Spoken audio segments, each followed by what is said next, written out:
3 लाख रुपये का इतालवी चमड़े का ब्रीफकेस राजेश मल्होत्रा के हाथों से फिसल गया और संगमरमर के फर्श पर एक सूखी करारी आवाज के साथ गिरा। लेकिन उन्होंने आंख भी नहीं झपकाई।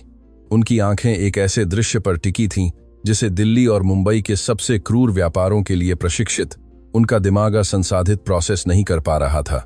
उनके सामने बेदाग लिविंग रूम के केंद्र में, जहां आमतौर पर सैनिटाइजर और चुप्पी की बू आती थी, उनके बेटे आर्यन और अथर्व खड़े थे।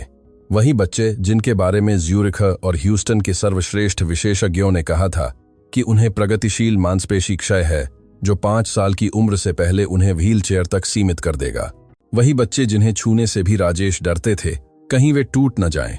अब छोटे हल्के नीले रंग के डॉक्टर के गाउन पहने दोनों जुड़वां एक अजीब लेकिन निर्विवाद फुर्ती के साथ फिरोजी कालीन पर लेटी एक आकृति के चारों ओर घूम रहे थे।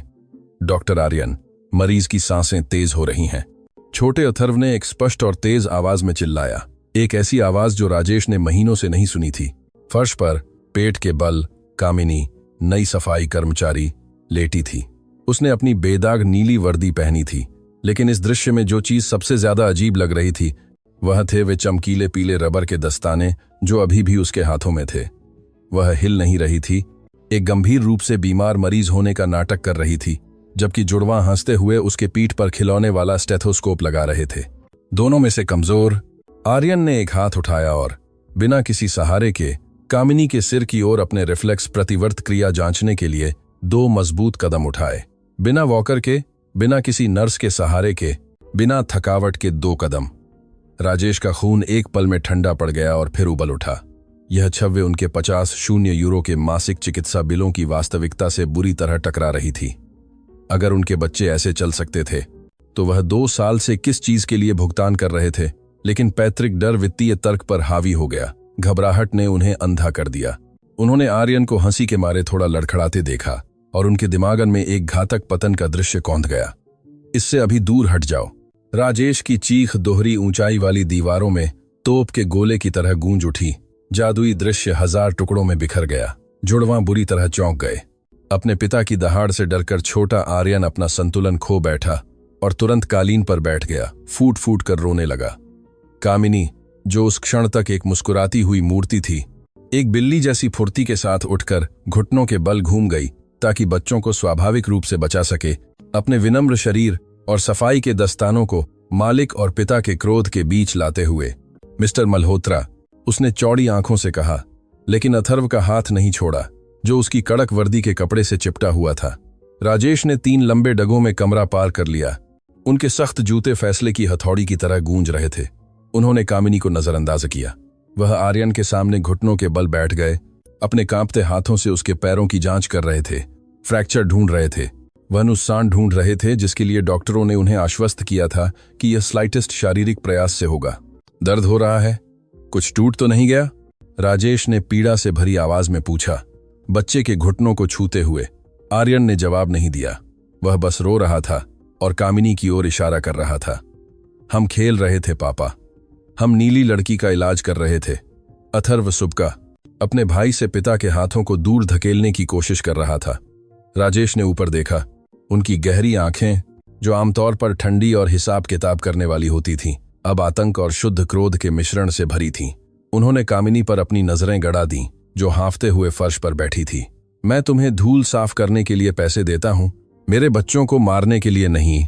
राजेश ने इतनी धीमी और खतरनाक आवाज में फुसफुसाया कि वह उनकी चीखों से भी बदतर थी।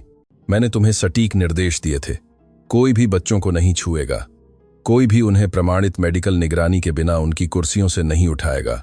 तुम उन्हें हमेशा के लिए अपंग बना सकती थी। साहब, माफ कीजिएगा, कामिनी ने शुरू किया। उसकी आवाज कांप रही थी, लेकिन उसकी ठोड़ी ऊंची, विद्रोही थी। आपके बच्चे टूटने वाले नहीं थे, उन्हें हिलने डुलने की जरूरत थी। वे हफ्तों से मुझसे खेल के लिए कह रहे हैं, जब नर्स नहीं देख रही होती है, जब नर्स नहीं देख रही होती है। राजेश उठकर खड़े हो गए, एक काले बुर्ज की तरह उस पर छा गए।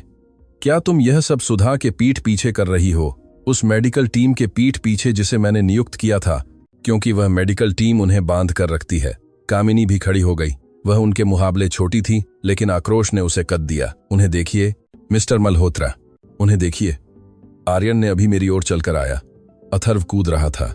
आपकी दवाइयों ने पिछली बार यह कब हासिल किया था? राजेश ने अपने बेटों को देखा। आर्यन रोना बंद कर चुका था और अब कामिनी को श्रद्धा से देख रहा था। यह असंभव था। यह चिकित्सकीय रूप से असंभव था। उनके डेस्क पर रखी रिपोर्टों के अनुसार संज्ञानात्मक विसंगति ने उन्हें चक्कर ला दिए। या तो उनके डॉक्टर झूठ बोल रहे थे, या यह महिला एक गैर जिम्मेदार चुड़ैल थी जो आज कोई त्रासदी न करने के लिए भाग्यशाली थी। और राजेश मल्होत्रा भाग्य में विश्वास नहीं करते थे, वह विशेषज्ञों में विश्वास करते थे। तुम्हें निकाल दिया गया है, राजेश ने अपनी कार्यकारी शीतलता का ननाब वापस पहनते हुए कहा। तुम्हारे पास अपना सामान लेने और मेरे घर से दफा होने के लिए 5 मिनट हैं, इससे पहले कि मैं सिक्योरिटी को बुलाऊं और तुम्हें आपराधिक लापरवाही के लिए रिपोर्ट करूं। आप ऐसा नहीं कर सकते, कामिनी ने उसकी ओर एक कदम बढ़ाते हुए कहा, अपनी जगह को भूलकर। अगर मैं चली गई तो वे वापस सो जाएंगे। अब सदस्यता लें। यदि आप जानना चाहते हैं कि उन पीले दस्तानों में क्या रहस्य छिपा है और क्यों यह करोड़पति 24 घंटों से भी कम समय में इस फैसले पर पछताएगा। राजेश ने सख्त उंगली से दरवाजे की ओर इशारा किया। बाहर तभी गलियारे में ऑर्थोपेडिक हील्स की आवाज गूंजी। नर्स सुधा, एक 50 वर्षीय मजबूत महिला, हमेशा सख्त चेहरे के भाव और बेदाग सफेद वर्दी के साथ हाथ में चांदी की ट्रे लेकर कमरे में दाखिल हुई। ट्रे में 2 सिरिंज थीं, जिनमें एक गाढ़ा एम्बर रंग का तरल था, शाम की दवा। हे भगवान, सुधा ने सहायक मेज पर एक हिसाब से जोर से ट्रे पटकते हुए चिल्लाया। मिस्टर मल्होत्रा, मैंने चीखें सुनी। क्या हुआ? बच्चे। सुधा नाटकीय दक्षता के साथ जुड़वां बच्चों की ओर भागी, अपनी जेब से एक ऑक्सीमीटर निकालकर आर्यन की उंगली पर लगा दिया, इससे पहले कि बच्चा विरोध कर पाता। उनका दिल जोर से धड़क रहा है, सुधा ने गंभीरता से घोषणा की, छोटी डिजिटल स्क्रीन को देखते हुए। दिल की धड़कन तेज है, पसीना आ रहा है। साहब, मैंने आपको चेतावनी दी थी कि अनाधिकृत कर्मचारियों को मरीजों से बातचीत नहीं करनी चाहिए। तनाव मांसपेशियों के पतन को तेज कर सकता है। राजेश को लगा जैसे दोष का वनन उनके कंधों को कुचल रहा है। सुधा शहर की सर्वश्रेष्ठ नर्स थी, जिसे खुद प्राइवेट अस्पताल के निदेशक ने सिफारिश किया था। वह बच्चों की 24/7 देखभाल करती थी। अगर वह कहती थी कि वे खतरे में हैं, तो यह सच था। मैंने इससे निपट लिया है। सुधा, राजेश ने कामिनी को देखे बिना कहा। यह लड़की हमेशा के लिए जा रही है। कामिनी ने अपने पेट में मतली की भावना के साथ दृश्य को देखा। उसने देखा कि बच्चे, जो 1 मिनट पहले हंस रहे थे और जीवन से भरे हुए कूद रहे थे, नर्स की उपस्थिति में सिकुड़ गए। उसने देखा कि अथर्व की आंखों की चमक मेज पर सिरिंज देखकर बुझ गई। वे खेल से तनाव में नहीं हैं। कामिनी ने हस्तक्षेप किया। उसकी आवाज में तब तांत आ गई जब उसने धीरे धीरे अपने पीले दस्ताने उतारे, एक एक करके, एक जानबूझकर स्नैप की आवाज के साथ। वे आपसे डरे हुए हैं सुधा। नर्स धीरे से मुड़ी, एक संरक्षण भरी मुस्कान के साथ जो उसकी ठंडी आंखों तक नहीं पहुंची। बेचारी, सुधा ने राजेश को संबोधित करते हुए कहा। लेकिन कामिनी को देखते हुए घरेलू कर्मचारियों का भावुक हो जाना और घबराहट में उत्तेजना को सुधार समझना आम है।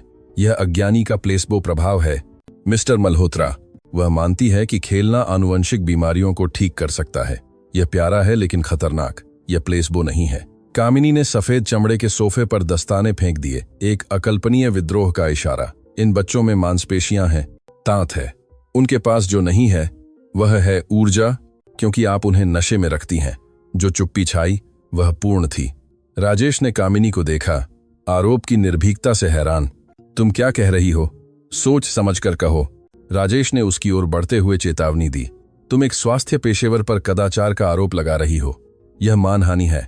मैं इस महिला पर आरोप लगा रही हूं कि वह आपके बच्चों की देखभाल न करनी पड़े, इसलिए उन्हें नशा देती है। कामिनी ने सिरिंजों की ओर इशारा करते हुए कहा। मैंने उनके कमरे साफ किए हैं साहब। मैंने देखा है कि वे दिन में 18 घंटे सोते हैं। मैंने देखा है कि जब आप नहीं होते हैं तो वह उन्हें देखती भी नहीं है। वह पूरा दिन फोन पर बिताती है, जबकि वे छत को देखते रहते हैं। आज जब वह अपने 3 घंटे के ब्रेक पर गई तो बच्चे जिंदा हो उठे। वे मांसपेशियों की बीमारी से पीड़ित नहीं है मिस्टर मल्होत्रा। उन्हें नशा दिया जा रहा है। सुधा का चेहरा लाल हो गया, लेकिन शर्म से नहीं, बल्कि दबी हुई आग से। यह अपमानजनक है, सुधा चिल्लाई। मैं 20 साल से लाइलाज मामलों की देखभाल कर रही हूं मिस्टर मल्होत्रा। क्या आप इस झाड़ू वाली को मेरी और उन डॉक्टरों की प्रतिष्ठा का अपमान करने देंगे जिन्होंने निदान पर हस्ताक्षर किए थे? बच्चों को अभी उनकी दवा की जरूरत है। हम पहले ही देर कर चुके हैं और देखिए वे कितने परेशान हैं। अगर मैं इसे अभी नहीं देती हूं तो उन्हें आज रात दर्दनाक ऐंठन हो सकते हैं। राजेश ने सिरिंजों को देखा। उन्होंने अपने बेटों को देखा जो अब चुपचाप हार मानकर रो रहे थे। उन्होंने कामिनी को देखा जो अपनी भूरी आंखों में एक हताश विनती के साथ उन्हें देख रही थी। राजेश का तर्क, व्यवसायी का तर्क बीच में आया। उनके पास मेडिकल रिपोर्ट थी, एक्सरे थे, उनके पास डॉक्टरेट वाले डॉक्टरों का शब्द था, और दूसरी तरफ एक 23 साल की लड़की थी जिसने हाई स्कूल भी पूरा नहीं किया था, जिसका एकमात्र गुण बच्चों को हंसाना था। चुनाव स्पष्ट लग रहा था और फिर भी आर्यन के चलने की वह छवि उनकी आंखों में टैटू बन गई थी।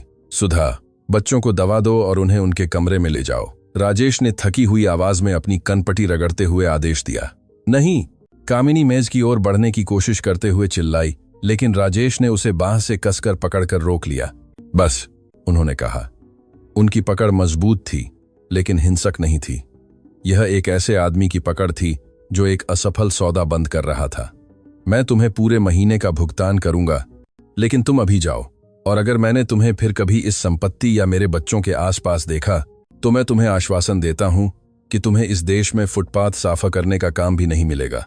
कामिनी को लगा जैसे उसकी आंखों में आंसू चुभ रहे हैं। खुद के लिए नहीं, नौकरी से निकाले जाने के लिए नहीं, बल्कि अथर्व के लिए, जो अपना हाथ उसकी ओर बढ़ा रहा था, जबकि सुधा उसे धीरे से गलियारे की ओर खींच रही थी। अलविदा, नीली लड़की, बच्चे ने फुसफुसाया इससे पहले कि नर्स ने लिविंग रूम का दरवाजा बंद कर दिया, घर की रोशनी को अपने साथ ले जाते हुए। राजेश ने कामिनी की बाह छोड़ दी। जाओ। कामिनी ने गहरी सांस ली। वह जानती थी कि वह लड़ाई हार गई है, लेकिन उन बच्चों के लिए युद्ध ऐसे समाप्त नहीं हो सकता था। वह अपना सामान लेने के लिए झुकी।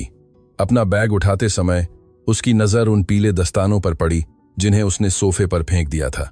एक तेज गति में, जबकि राजेश अपनी घबराहट को शांत करने के लिए व्हिस्की का एक घूंट लेने के लिए मुड़े, कामिनी ने दस्ताने उठाए, लेकिन केवल दस्ताने नहीं। सालों के शारीरिक श्रम से उसका हाथ तेज था। सहायक मेज की ओर सरका, जहां सुधा ने ट्रे ले जाने से पहले 1 सेकंड के लिए छोड़ दी थी।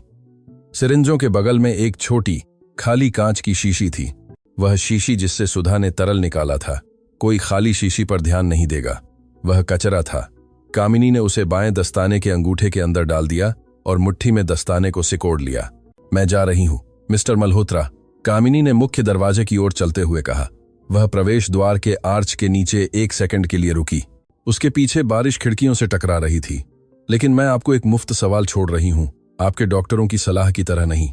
अगर आपके बच्चे इतने बीमार हैं तो नर्स दवा की शीशियां घर की दवा कैबिनेट में नहीं, बल्कि अपने व्यक्तिगत बैग में क्यों रखती है? राजेश मेज पर व्हिस्की का गिलास बीच में ही रोककर ठहर गए। व्हिस्की का एम्बर तरल कांपा। तुमने क्या कहा? आज दोपहर 2:00 बजे का रसोई के कैमरे की जांच करें? साहब, ट्रे तैयार करने से ठीक पहले। कामिनी ने भारी दरवाजा खोला और तूफान में बाहर निकल गई।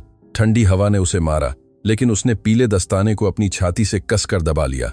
उसके पास सबूत था, अब उसे बस किसी को विश्वास दिलाने की जरूरत थी। अंदर हवेली में राजेश बंद दरवाजे को घूरते रहे। चुप्पी लौट आई थी, वह अस्पताल वाली चुप्पी जिससे उन्हें बहुत नफरत थी। उन्होंने अपनी घड़ी देखी। शाम के 5:15 बजे थे। सुधा ने कहा था कि उसने मिनटों पहले दवा तैयार की थी। कैमरों की जांच करो। राजेश ने जोर से गिलास को मेज पर रखा। वह सफाई वाली पर विश्वास नहीं करना चाहते थे। उन्हें नफरत थी कि कोई अजनबी उनकी नियंत्रित दुनिया पर सवाल उठाए। लेकिन अगर कोई चीज थी जिससे राजेश मल्होत्रा अव्यवस्था से भी ज्यादा नफरत करते थे, तो वह थी बेवकूफ बनाया जाना। उन्होंने अपना मोबाइल फोन निकाला और सुरक्षा एप्लीकेशन खोली। उन्होंने कैमरा किचन 14 चुना। जो उन्होंने अपने छोटे सेल फोन स्क्रीन पर देखा, उससे व्हिस्की का गिलास अब सचमुच जमीन पर गिर गया और बिखर गया।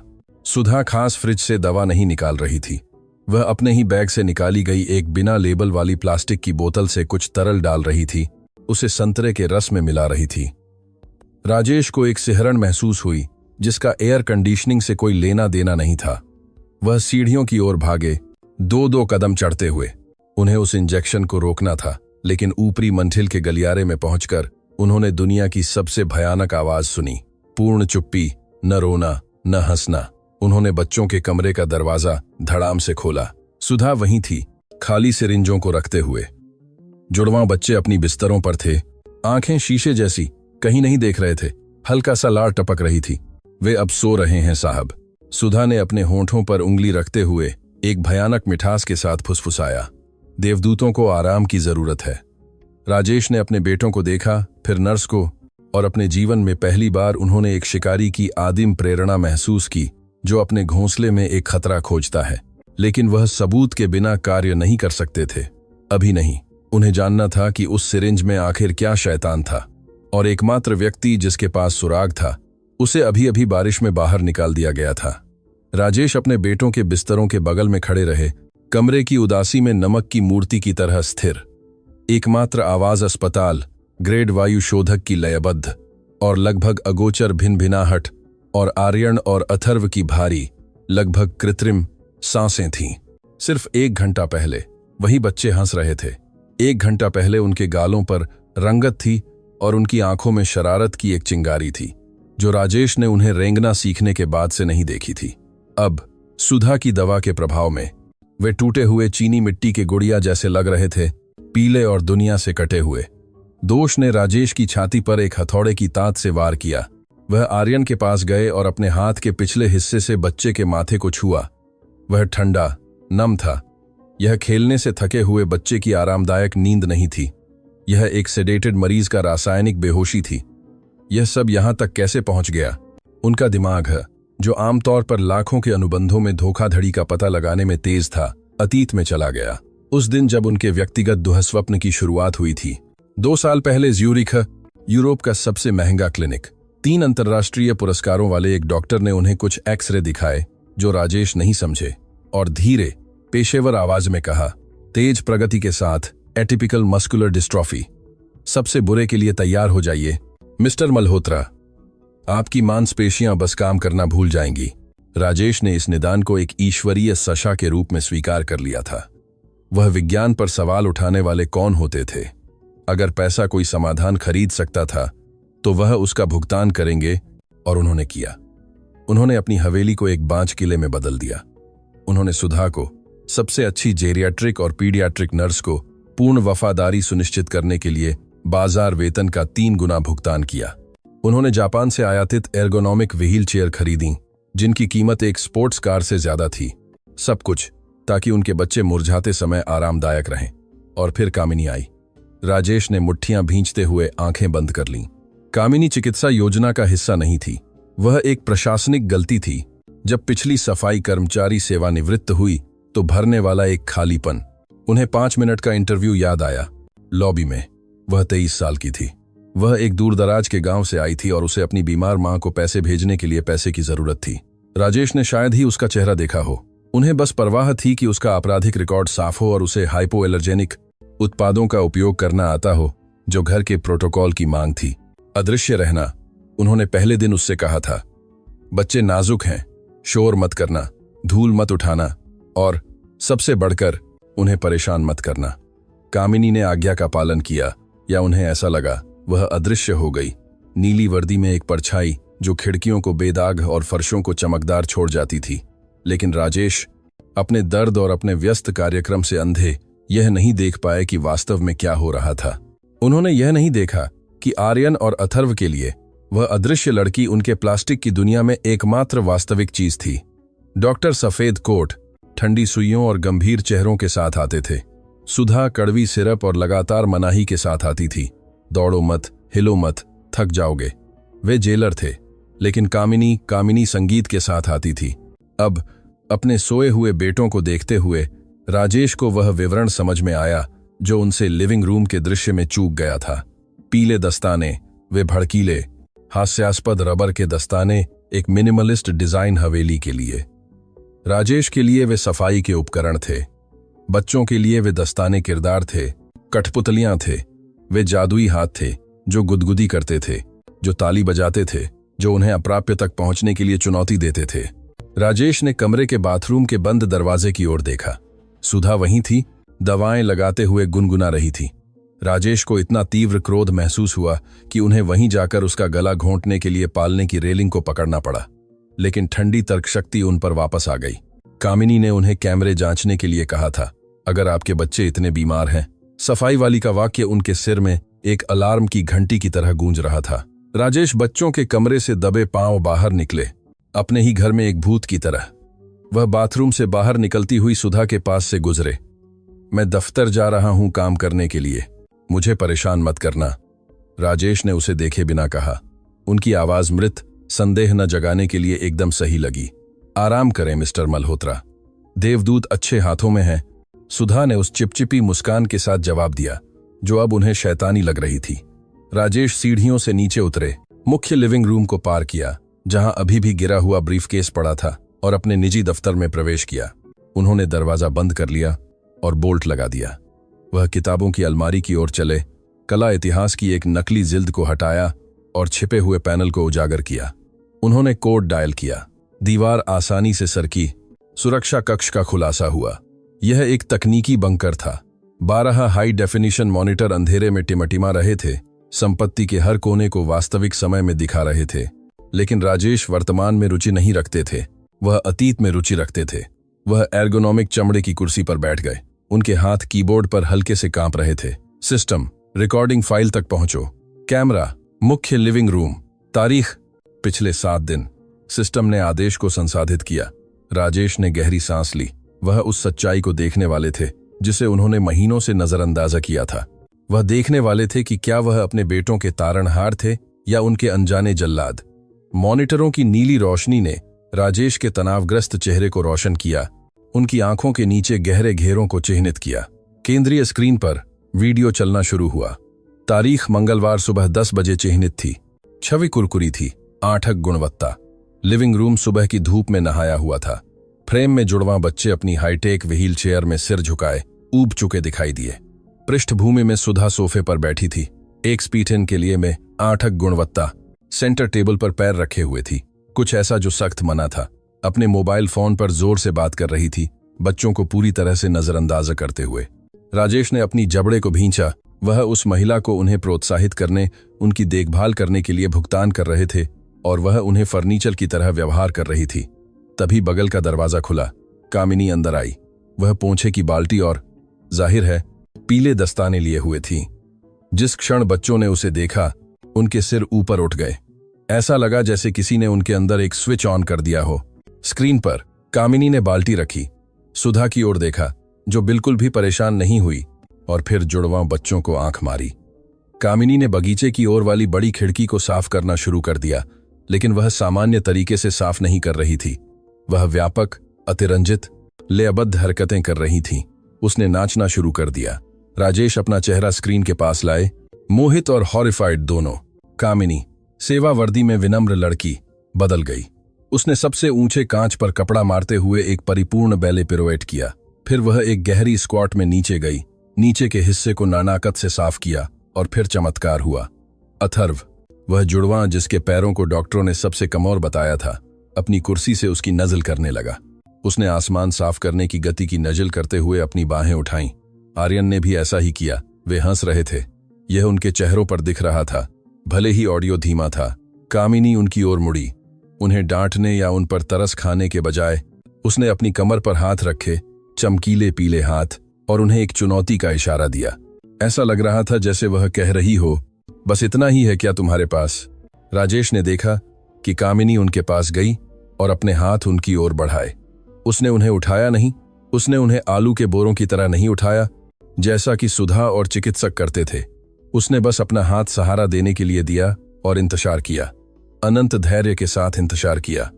वीडियो में आर्यन ने पीले दस्ताने पकड़े, अपनी बाहें कसीं, उसका छोटा चेहरा प्रयास से लाल हो गया, और फिर उसने धक्का दिया। उसके पैर, वे पैर जिन्हें कथित तौर पर काम नहीं करना था, कस गए। उसकी पिंडली की मांसपेशियां चिह्नित हो गईं। चलो बेटा, तुम कर सकते हो, राजेश ने सुरक्षा कक्ष के अकेलेपन में फुसफुसाया। आंसू उनके गालों से बह रहे थे, 3 दिन पहले की रिकॉर्डिंग से बात करते हुए। और आर्यन उठा, खड़ा हो गया, लड़खड़ाते हुए। हाँ, कमोर, हाँ, लेकिन खड़ा हुआ। कामिनी ने उसे जाने नहीं दिया, लेकिन न ही उसने उसे पूरी तरह से पकड़ा। उसने उसे अपना वनन महसूस करने दिया, और फिर वह धीरे धीरे पीछे की ओर कदम बढ़ाने लगी, धीरे से नाचते हुए, उसे उसका अनुसरण करने के लिए आमंत्रित करते हुए। आर्यन ने एक कदम बढ़ाया, फिर दूसरा। राजेश सुबके, उनके गले से एक टूटी हुई कर्कश आवाज निकली। उन्होंने लाखों स्विस क्लिनिकों पर खर्च किए थे यह बताने के लिए कि यह असंभव था, और प्यार और सुपरमार्केट के दस्तानों से लैस एक सफाई वाली ने उनके लिविंग रूम में असंभव को हासिल कर लिया था। लेकिन वीडियो जारी रहा और आश्चर्य आतंक में बदल गया। रिकॉर्डिंग बुधवार दोपहर 2:30 बजे दवा के समय पर कूद गई। रसोई का कैमरा सुधा को अकेला दिखा रहा था। राजेश ने छवि को बड़ा किया। नर्स ने अपने व्यक्तिगत बैग से एक डिजाइनर बैग, जो राजेश ने उसे क्रिसमस पर उपहार में दिया था, एक पुण्य उपयोग की गई मिनरल वाटर की बोतल निकाली, जिसमें एक पारदर्शी तरल था। यह निर्धारित दवा नहीं थी, इस पर कोई फार्मेसी लेबल नहीं था। सुधा ने चारों ओर देखा, उस चालाकी के साथ जो लोग आदत से बुराई करते हैं, और रहस्यमय तरल की एक उदार मात्रा बच्चों के संतरे के रस में डाली। उसने गिलास हिलाए और मुस्कुराई, एक ठंडी, हिसाब किताब करने वाली मुस्कान। राजेश को लगा कि उन्हें उल्टी हो जाएगी। उन्होंने रिवाइंड किया और दृश्य को बार बार देखा। जिस सहजता से वह अपने बच्चों को जहर दे रही थी, वह डरावनी थी। फिर उन्होंने लिविंग रूम के कैमरे पर स्विच किया। उस रसोई दृश्य के 10 मिनट बाद बच्चे जो सुबह कामिनी की गुप्त थेरेपी के कारण फर्श पर खेल रहे थे, उन्होंने वह रस पी लिया जो सुधा उनके लिए लाई थी। 5 मिनट बाद प्रभाव विनाशकारी था। स्क्रीन पर राजेश ने देखा कि ऊर्जा उनके बेटों के शरीर को छोड़ रही है। आर्यन, जो ब्लॉकों का एक टॉवर बनाने की कोशिश कर रहा था, उसने टुकड़ों को गिरा दिया। उसकी पलकें बंद हो गईं। उसका शरीर धीरे से कालीन पर गिर गया। अथर्व कुछ सेकंड बाद उसका अनुसरण किया। सुधा फ्रेम में आई, उन्हें तिरस्कार से देखा, उन्हें जोर से उठाया और टूटी हुई गुड़ियों की तरह उनकी कुर्सियों में रख दिया। फिर वह सोफे पर बैठ गई और अपने फोन पर वापस चली गई। वह उन्हें नशा दे रही थी। राजेश ने फुसफुसाया। यह समझ उन पर कंक्रीट के स्लैब की तरह गिर गई। वह उन्हें अपंग रखती थी ताकि मैं भुगतान करता रहूं, ताकि उसका काम आसान हो। यह एक व्यापार था। उनके बेटों की बीमारी रासायनिक रूप से बनाए रखा गया एक झूठ था, और वह राजेश मल्होत्रा, महान व्यवसायी, अपने ही खून की यातना को वित्त पोषित कर रहे थे। लेकिन सबसे बुरा वह नहीं था। सबसे बुरा था याद करना कि उन्होंने 1 घंटा पहले क्या किया था। उन्होंने एकमात्र व्यक्ति को बाहर निकाल दिया था जो जानता था। उन्होंने एकमात्र व्यक्ति को अपमानित किया, नौकरी से निकाल दिया जिसने आर्यन को चलाया था, एकमात्र जो मरीजों को नहीं बल्कि बच्चों को देखती थी। कामिनी, उसके पास नमूना था। उसके पास उस पीले दस्ताने में सच्चाई थी, और उन्होंने उसे तूफानी बारिश में सड़क पर भेज दिया था, उसे चोर होने का आरोप लगाते हुए, जबकि असली अपराधी उनकी छत के नीचे सो रहा था। राजेश कुर्सी से उछलकर खड़े हो गए, उसे जमीन पर गिरा दिया। पुलिस के लिए समय नहीं था, अभी नहीं। पहले उन्हें कामिनी को वापस लाना था। अगर जरूरी हो तो उन्हें घुटनों के बल माफी मांगनी थी, क्योंकि अगर वह गायब हो गई, अगर उसने वह दस्ताना फेंक दिया या कभी वापस न आने का फैसला किया, तो वह एकमात्र सबूत खो देंगे, और इससे भी बदतर, वह एकमात्र वास्तविक इलाज खो देंगे जो उनके बच्चों को मिला था। उन्होंने बाहरी स्क्रीनों में से एक को देखा। शहर पर जोरदार बारिश हो रही थी। रात हो चुकी थी। कामिनी पैदल गई थी। राजेश सुरक्षा कक्ष से भागते हुए बाहर निकले, अपनी स्पोर्ट्स कार की चाबियां जेब से निकालते हुए। उन्होंने ड्राइवर को नहीं बुलाया, उन्हें यह खुद करना था। लॉबी से गुजरते हुए उन्होंने एक शीशे में अपना प्रतिबिंब देखा। उन्होंने 3.0 यूरो के सूट में एक आदमी को देखा, लेकिन एक हताश पिता का चेहरा बिगड़ा हुआ था। मैं तुम्हें लेने आ रहा हूं, कामिनी, उन्होंने दहाड़ा, मुख्य दरवाजा खोलते हुए और तूफान में कूदते हुए। कृपया दूर मत जाना। कार के इंजन की दहाड़ ने अमीर पड़ोस की चुप्पी को तोड़ दिया, जबकि राजेश अंधेरे की ओर तेजी से बढ़े। सालों में पहली बार प्रार्थना कर रहे थे कि बहुत देर न हो गई हो। लेकिन जब वह उपनगर के निकास की ओर दौड़ रहे थे, ऊपर के कमरे में आर्यन के महत्वपूर्ण संकेतों के मॉनिटर ने एक अनियमित बीप करना शुरू कर दिया। आज की खुराक कामिनी को निकाले जाने के तनाव के साथ मिलकर बहुत तेज थी। अलार्म की छोटी लाल बत्ती चुपचाप टिमटिमाना शुरू हो गई, जबकि सुधा बगल के कमरे में सो रही थी, अपने अगले मासिक बोनस का सपना देख रही थी। बारिश कामिनी की पीठ पर बर्फीले चाकू की तरह गिर रही थी, उसकी नीली वर्दी को भिगो रही थी, जब तक कि वह उसकी त्वचा से शर्म की दूसरी परत की तरह चिपक नहीं गई। वह अंधेरी सड़क के किनारे चल रही थी, जो अनन्य उपनगर द समिट को शहर के बाकी हिस्सों से जोड़ती थी। उसके पास छाता नहीं था, कोट नहीं था, बस उसका पुराना बैग उसकी छाती पर और उसके दाहिने हाथ में जेब के अंदर कसकर पकड़ा हुआ था अपराध के सबूत वाला पीला रबर का दस्ताना। हवेली से दूर उसका हर कदम उसके दिल में एक टीस था। वह ठंड के लिए नहीं रो रही थी, और न ही उस नौकरी को खोने के लिए जो उसकी मां की दवाइयों का भुगतान करती थी। वह रो रही थी क्योंकि हर बार जब वह अपनी आंखें बंद करती थी तो वह अथर्व का चेहरा, उस मासूम मुस्कान के साथ देखती थी जो उसे कह रहा था, अलविदा नीली लड़की। वह जानती थी कि इस समय जब वह तूफान में चल रही थी, वह महिला जो खुद को नर्स कहती थी उन बच्चों की रोशनी बुझा रही थी। मुझे पुलिस के पास जाना होगा, कामिनी बड़बड़ाई। उसके दांत किटकिटाते हुए कांप रहे थे। लेकिन वे किस पर विश्वास करेंगे? निकाली गई नौकरानी पर या करोड़पति की लाइसेंसधारी नर्स पर? कुछ किलोमीटर पीछे मल्होत्रा हवेली में कब्रिस्तान जैसी चुप्पी टूट गई। यह एक मानवीय चीख नहीं थी, यह तकनीक थी। आर्यन का हृदय मॉनिटर, जो एक अनियमित बीप के साथ शुरू हुआ था, अब एक सतत कर्कश अलार्म दे रहा था।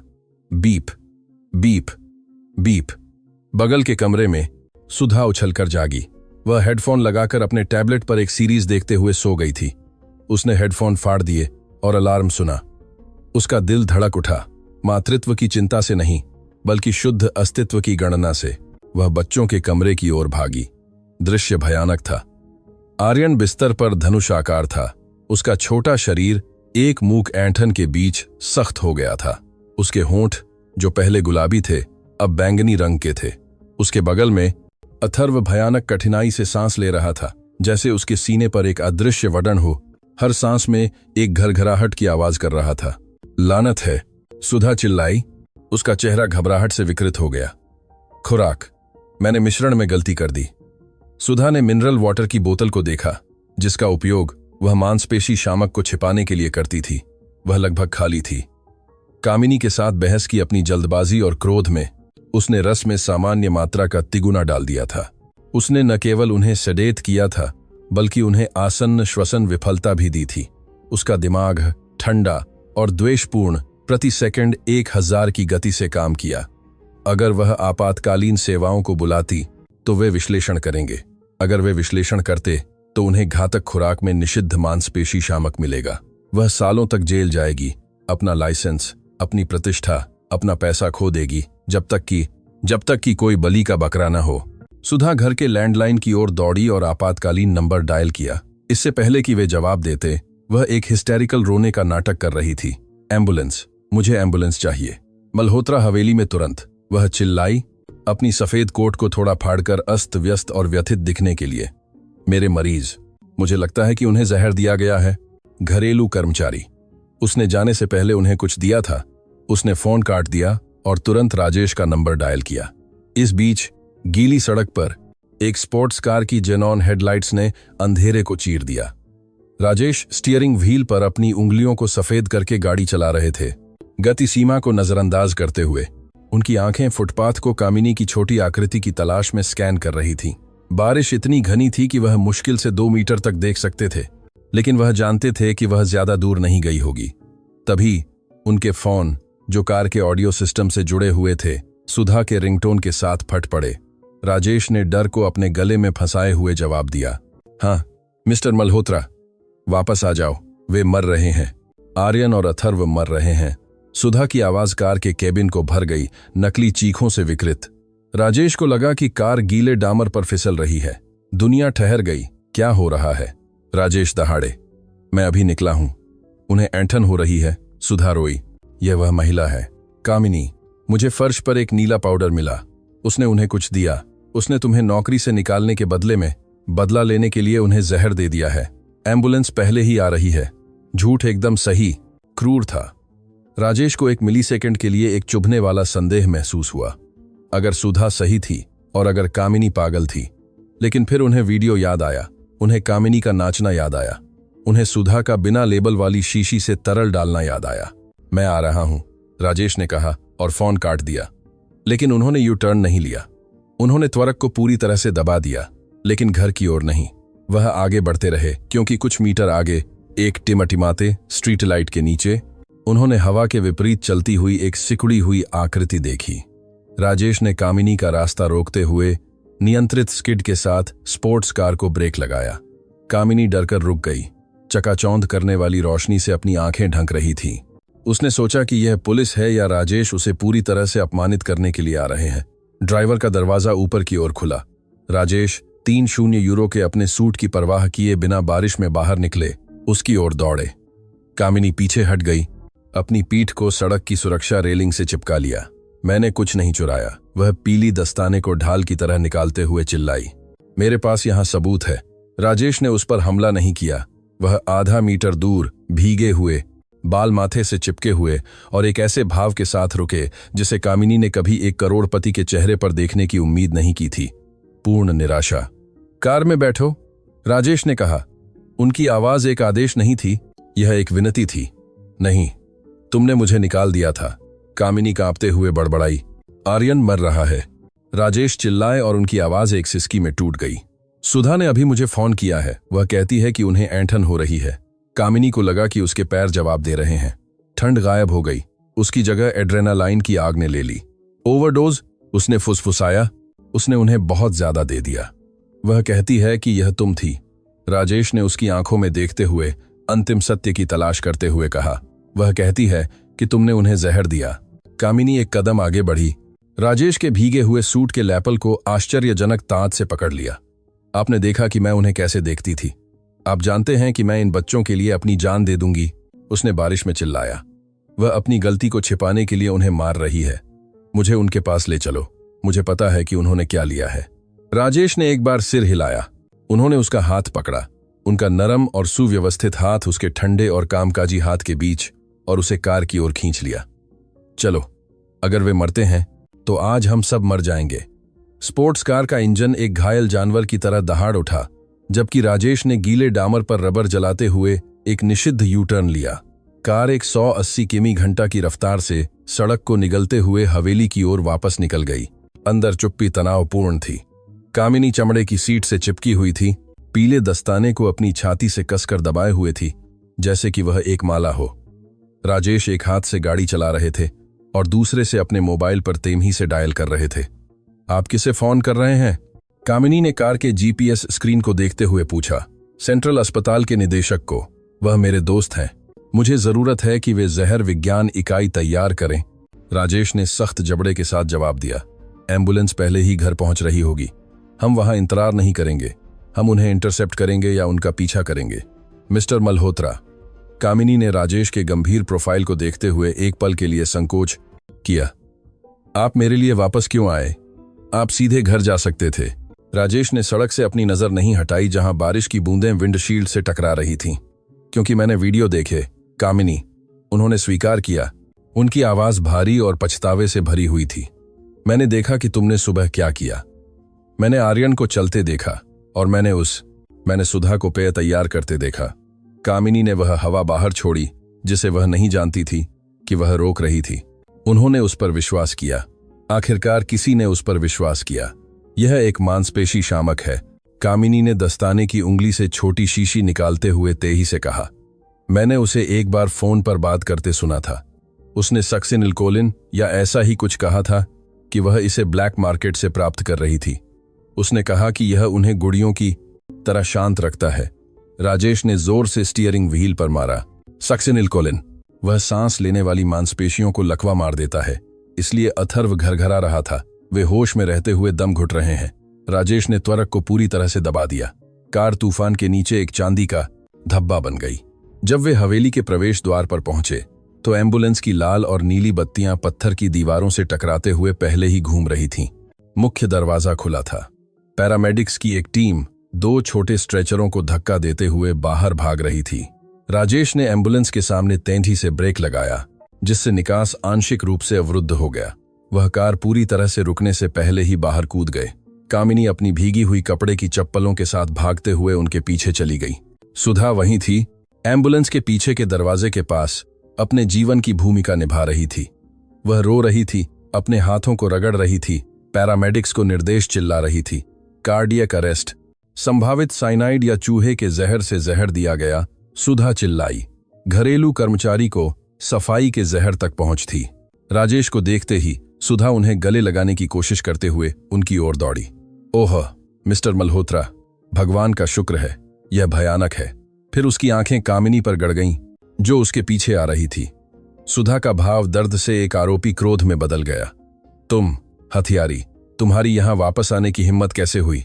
सुधा ने एक कांपते हुए उंगली से कामिनी की ओर इशारा किया। चिल्ला रही थी ताकि अभी अभी पहुंचे पुलिसकर्मी उसे सुन सकें। अधिकारियों, यह वह महिला है, इसे गिरफ्तार करो। इसने बच्चों को तब जहर दिया जब आपने इसे नौकरी से निकाला था। 2 पुलिसकर्मी कामिनी की ओर बढ़े। उनके हाथ उनकी बेल्ट की ओर जा रहे थे। कामिनी स्तब्ध हो गई। डर उसे लकवा मार गया। पीछे हटो। राजेश दहाड़े पुलिस और कामिनी के बीच खड़े हो गए। उनके स्वाभाविक अधिकार ने अधिकारियों को तुरंत रोक दिया। कोई भी इस महिला को नहीं छुएगा। सुधा भ्रमित होकर पलक झपकाई। पटकथा उसके योजना के अनुसार नहीं चल रही थी। लेकिन साहब, सुधा हकलाया। चुप रहो नागिन। राजेश उसकी ओर इतनी हिंसा से मुड़े कि सुधा 2 कदम पीछे हटकर एम्बुलेंस से टकरा गई। मुझे पता है कि तुमने क्या किया। मेरे पास यह रिकॉर्डेड है। सुधा के चेहरे से रंग बारिश से भी तेजी से गायब हो गया। राजेश उस आपातकालीन चिकित्सक की ओर मुड़े जो स्ट्रेचर पर आर्यन को इंटुबेट करने की कोशिश कर रहा था। बच्चा ग्रे निष्क्रिय था। डॉक्टर, राजेश चिल्लाए, यह साइनाइड नहीं है, यह मांसपेशी शामक के ओवरडोज है। डॉक्टर ने पसीना पोंछते हुए ऊपर देखा। क्या आप सुनिश्चित हैं? उपचार पूरी तरह से अलग है।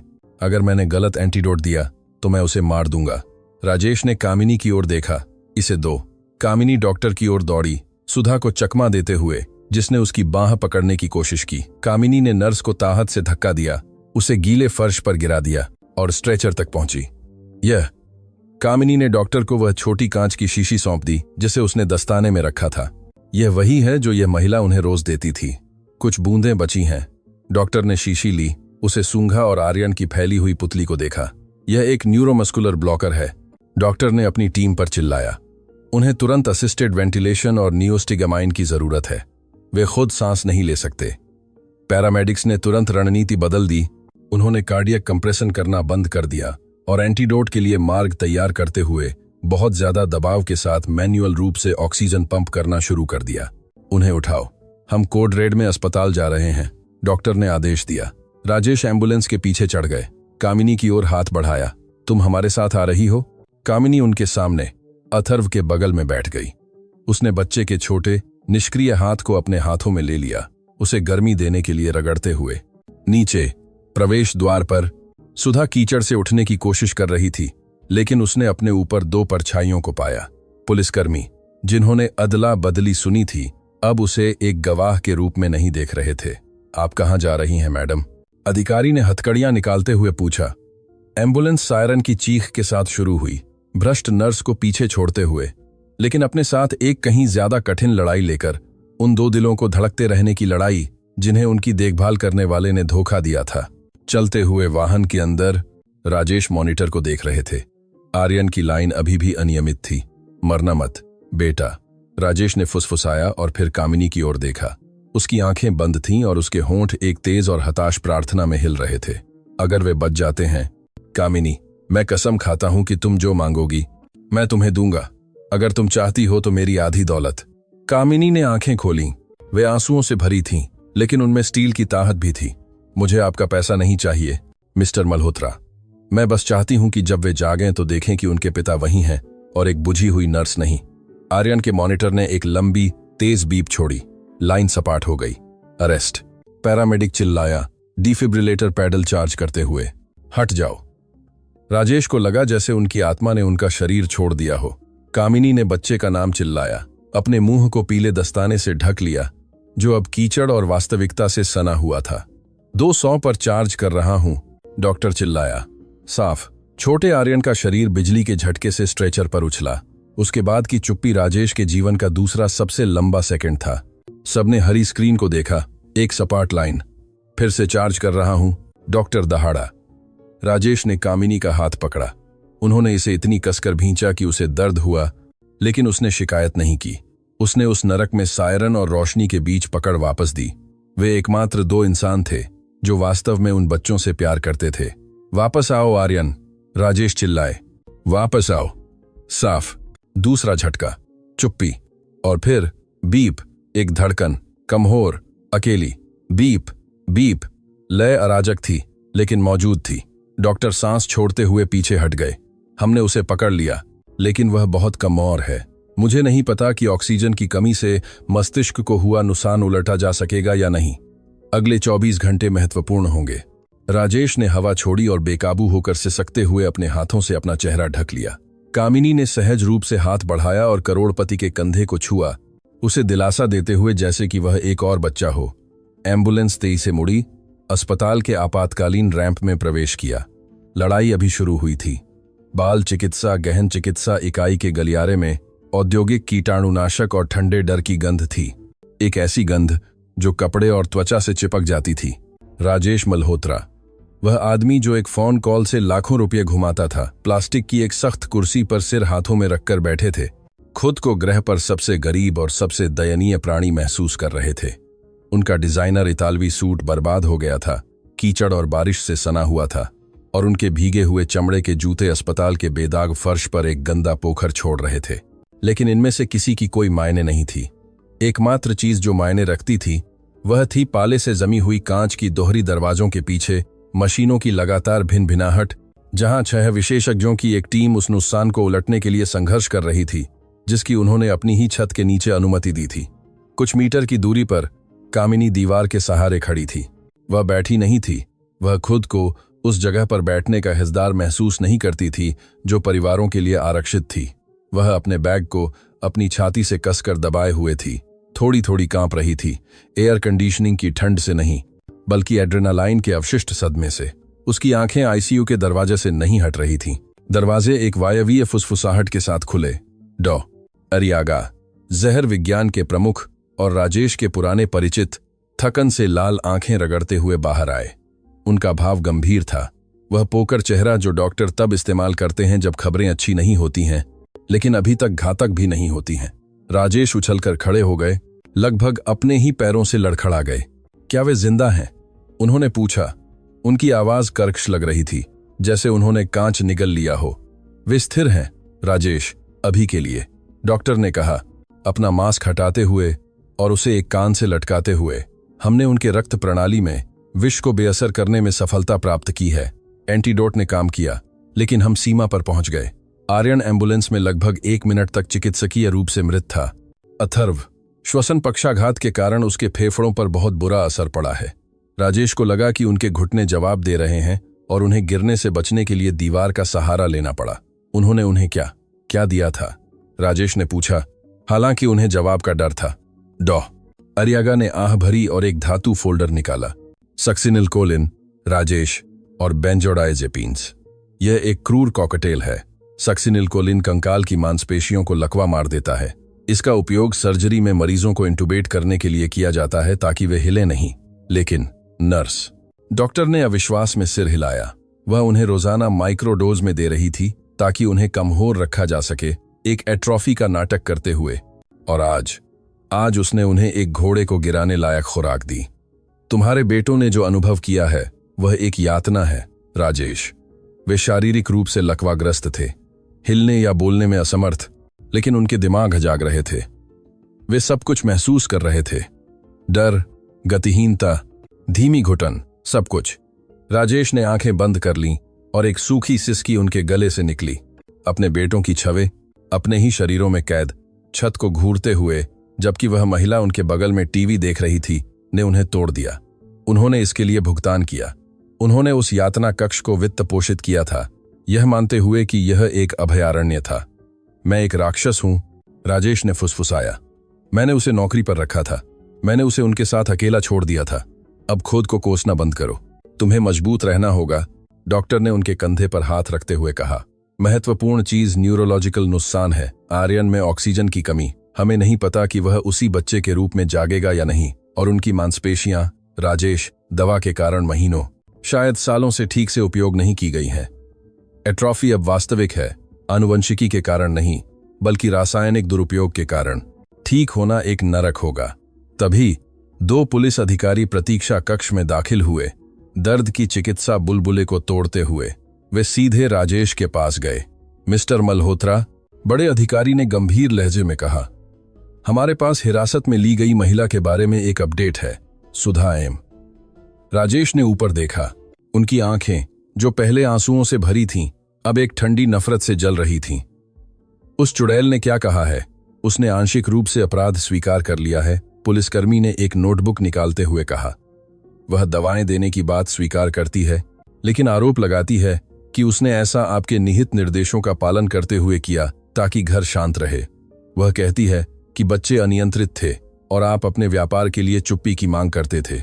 उसका वकील पहले ही रास्ते में है और वे यह तर्क देने की कोशिश करेंगे कि यह एक गलत समझा गया उपशामक उपचार था।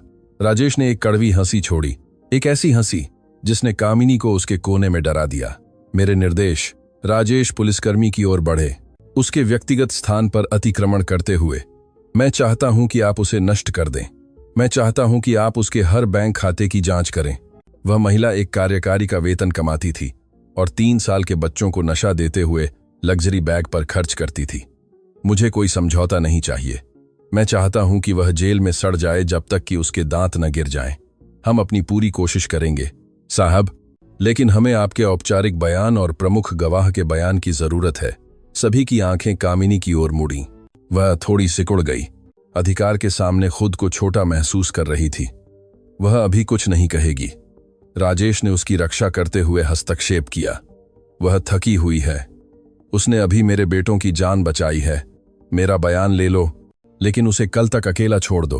पुलिसकर्मी सिर हिलाया और इंतजार करने के लिए एक कोने में चले गए। डॉ अरियागा आईसीयू में वापस चले गए।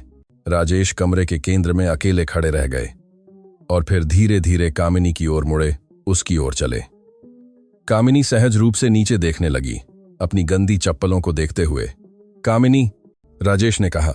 उनकी आवाज में अब मालिक का आदेशात्मक स्वर नहीं था, यह एक टूटे हुए आदमी की आवाज थी। साहब, मुझे आपके सूट के लिए बहुत अफसोस है, वह फुसफुसाई, यह न जानते हुए कि क्या कहना है। मेरा सूट। राजेश ने अपने महंगे दागदार कपड़ों को देखा और एक कांपती हुई आह भरी। सूट को भाड़ में जाने दो, घर, पैसा और कंपनी को भाड़ में जाने दो। कामिनी, तुम जानती थी, तुमने इसे कुछ दिनों में देख लिया। मैं उनके साथ 2 साल रहा और मैंने नहीं देखा। कैसे? तुम कैसे जानती थी और मैं नहीं? कामिनी ने ऊपर देखा। उसकी भूरी आंखें, थकी हुई लेकिन साफ, उनकी आंखों से मिलीं। क्योंकि आप मेडिकल रिपोर्ट देखते थे साहब। मैं बच्चों को देखती थी, उसने एक चौंकाने वाली ईमानदारी के साथ कहा। आप कागजों में इलाज ढूंढते थे, मैं बस उन्हें हंसाने की कोशिश करती थी। जब कोई बच्चे के साथ खेलता है तो वह जानता है कि वह कब थका हुआ है और कब उसे नशा दिया गया है। आपके बच्चों को जीवन की भूख थी मिस्टर मल्होत्रा। वह भूख एक लाइलाज मरीज में नहीं होती है। शब्दों ने राजेश को किसी भी अपमान से ज्यादा जोर से मारा। यह सीधी सादी सच्चाई थी। वह एक मैनेजर पिता रहे थे, अपने बेटों की बीमारी को एक असफल परियोजना की तरह प्रबंधित करते हुए, देखभाल को सौंपते हुए ताकि दुख न उठाना पड़े, उन बच्चों से लगाव न हो जाए जिनके बारे में उन्हें लगा था कि वे जल्द ही मर जाएंगे, और ऐसा करने में उन्होंने लगभग उन्हें खुद ही मार डाला।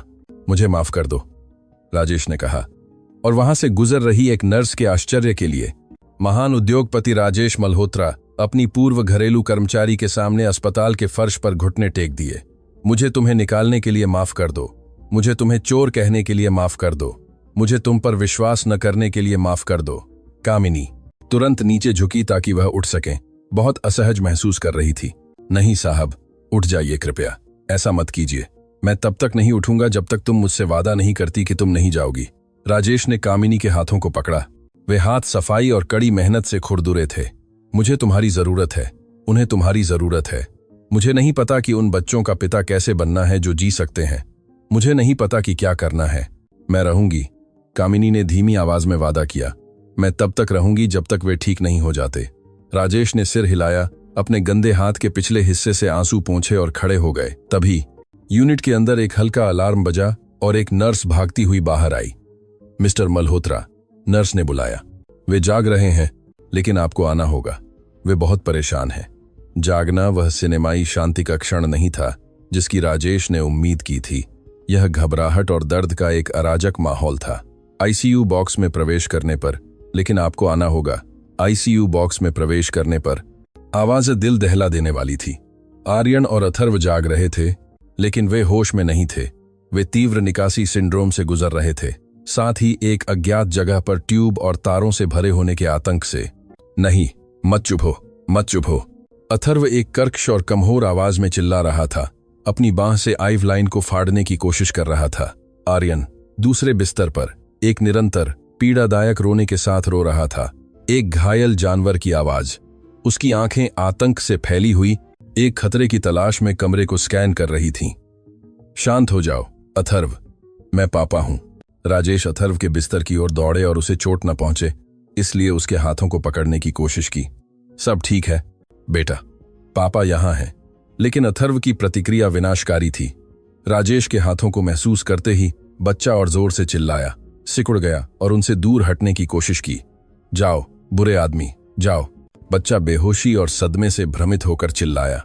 अथर्व के लिए राजेश वह अंधेरा व्यक्ति था जो कभी कभी दरवाजे पर दिखाई देता था, वह गंभीर आदमी जो सुधा सफेद चुड़ैल से बात करता था। वह एक आश्रय नहीं था, वह खतरे का हिस्सा था। राजेश हवा में हाथ लिए ठिठक गए। उनके अपने बेटे को उनसे डर लग रहा था। यह अस्वीकृति पेट में एक शारीरिक छुरा घोंपने जैसी थी। उन्होंने दूसरे जुड़वां आर्यन के साथ कोशिश की। आर्यन, मेरी तरफ देखो। लेकिन आर्यन उन्हें देख भी नहीं रहा था। वह अपने ही दुहस्वप्न में खोया हुआ था। अपने कमजोर मुट्ठियों से गद्दे पर मार रहा था। नर्सें उन्हें पकड़ने की कोशिश कर रही थीं, लेकिन इससे बच्चों की घबराहट और बढ़ रही थी। सफेद कोट का मतलब दर्द था, इसका मतलब इंजेक्शन था, इसका मतलब सुधा था। हमें उन्हें फिर से सेडेट करना होगा, एक नर्स चिल्लाई। वे अपनी केंद्रीय कैथेटर को फाड़ देंगे।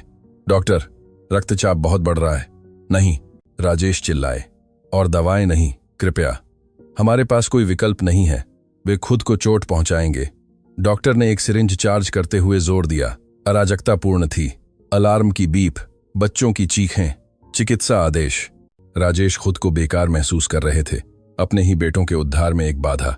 तभी एक आवाज ने शोर को काट दिया। यह एक चीख नहीं थी, यह एक धुन थी।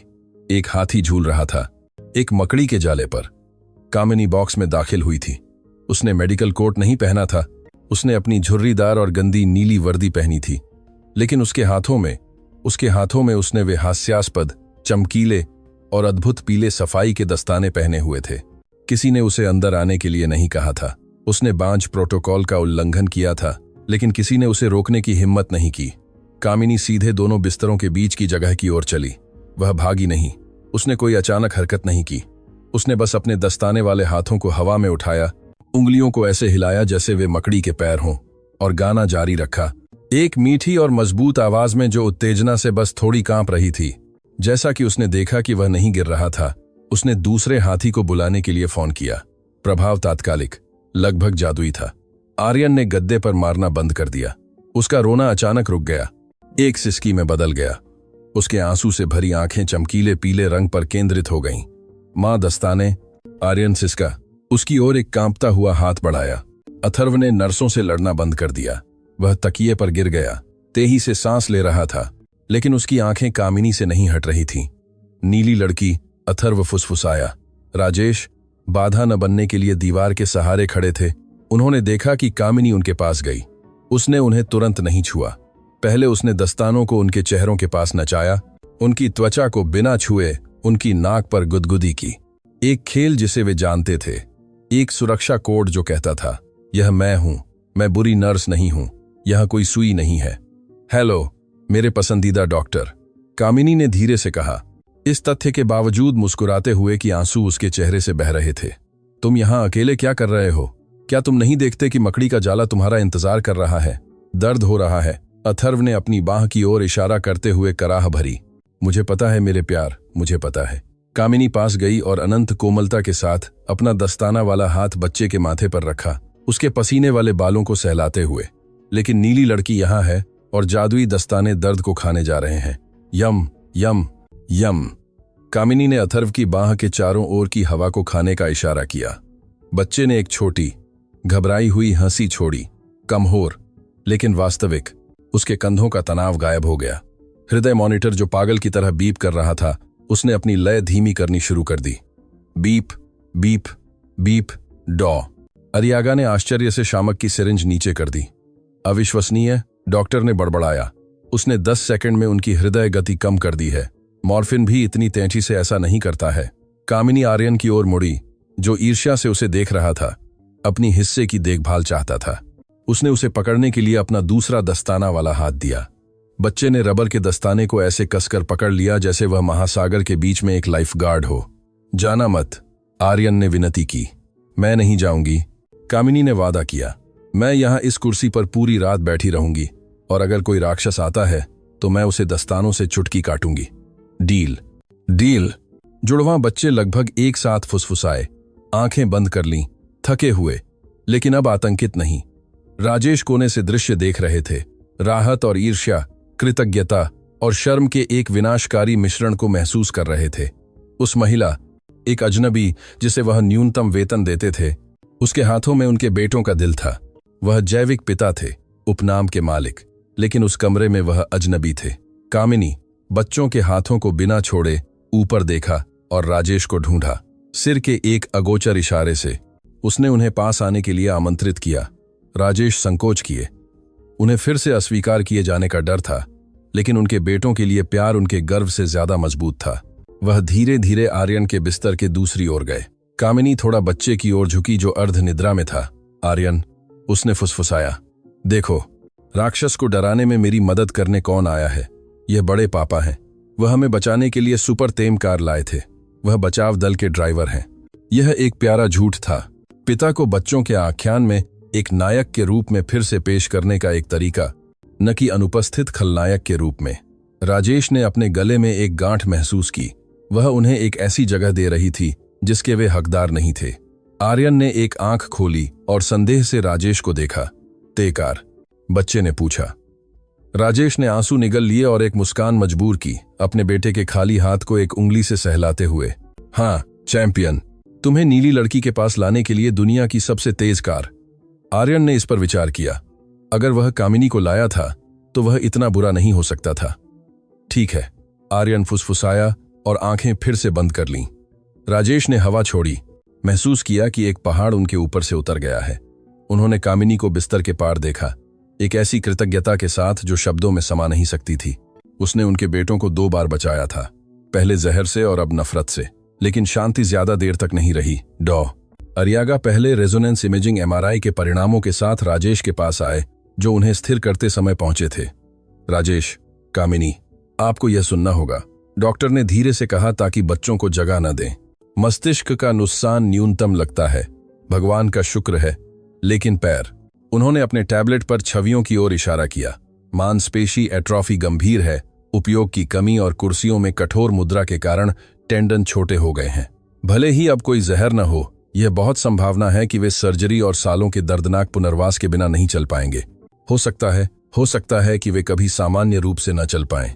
राजेश को लगा कि दुनिया फिर से उन पर गिर रही है। कामिनी ने हालांकि बच्चों के हाथों को नहीं छोड़ा। उसने अपने होंठ भींचे और डॉक्टर को उसी भयंकर दृढ़ संकल्प के साथ देखा जो बारिश में उसके पास था। वे चलेंगे, उसने एक मजबूत फुसफुसाहट में कहा। वे खेलने के लिए एक बार चल चुके हैं, वे जीने के लिए फिर से चलेंगे।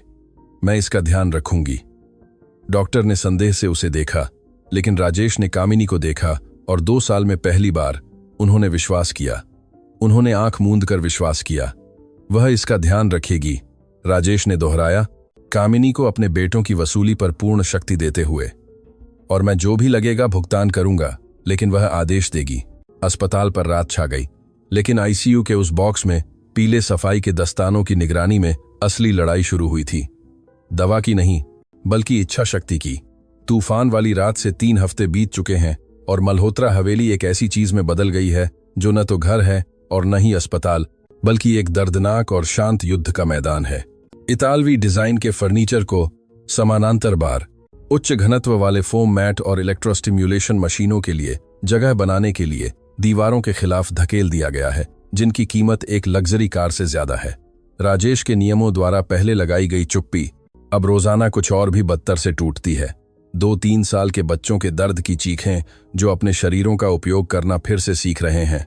मंगलवार की सुबह है। डॉ कोवाक्स राजेश द्वारा जर्मनी से आयातित एक अंतर्राष्ट्रीय स्तर पर प्रसिद्ध फिजियोथेरेपिस्ट आर्यन के साथ काम कर रहे हैं। कोवाक्स एक बड़ा, कुशल और क्रूर रूप से तकनीकी आदमी है। वह सहानुभूति में विश्वास नहीं करता, वह बायोमैकेनिक्स में विश्वास करता है। फैलाओ, चलो फैलाओ।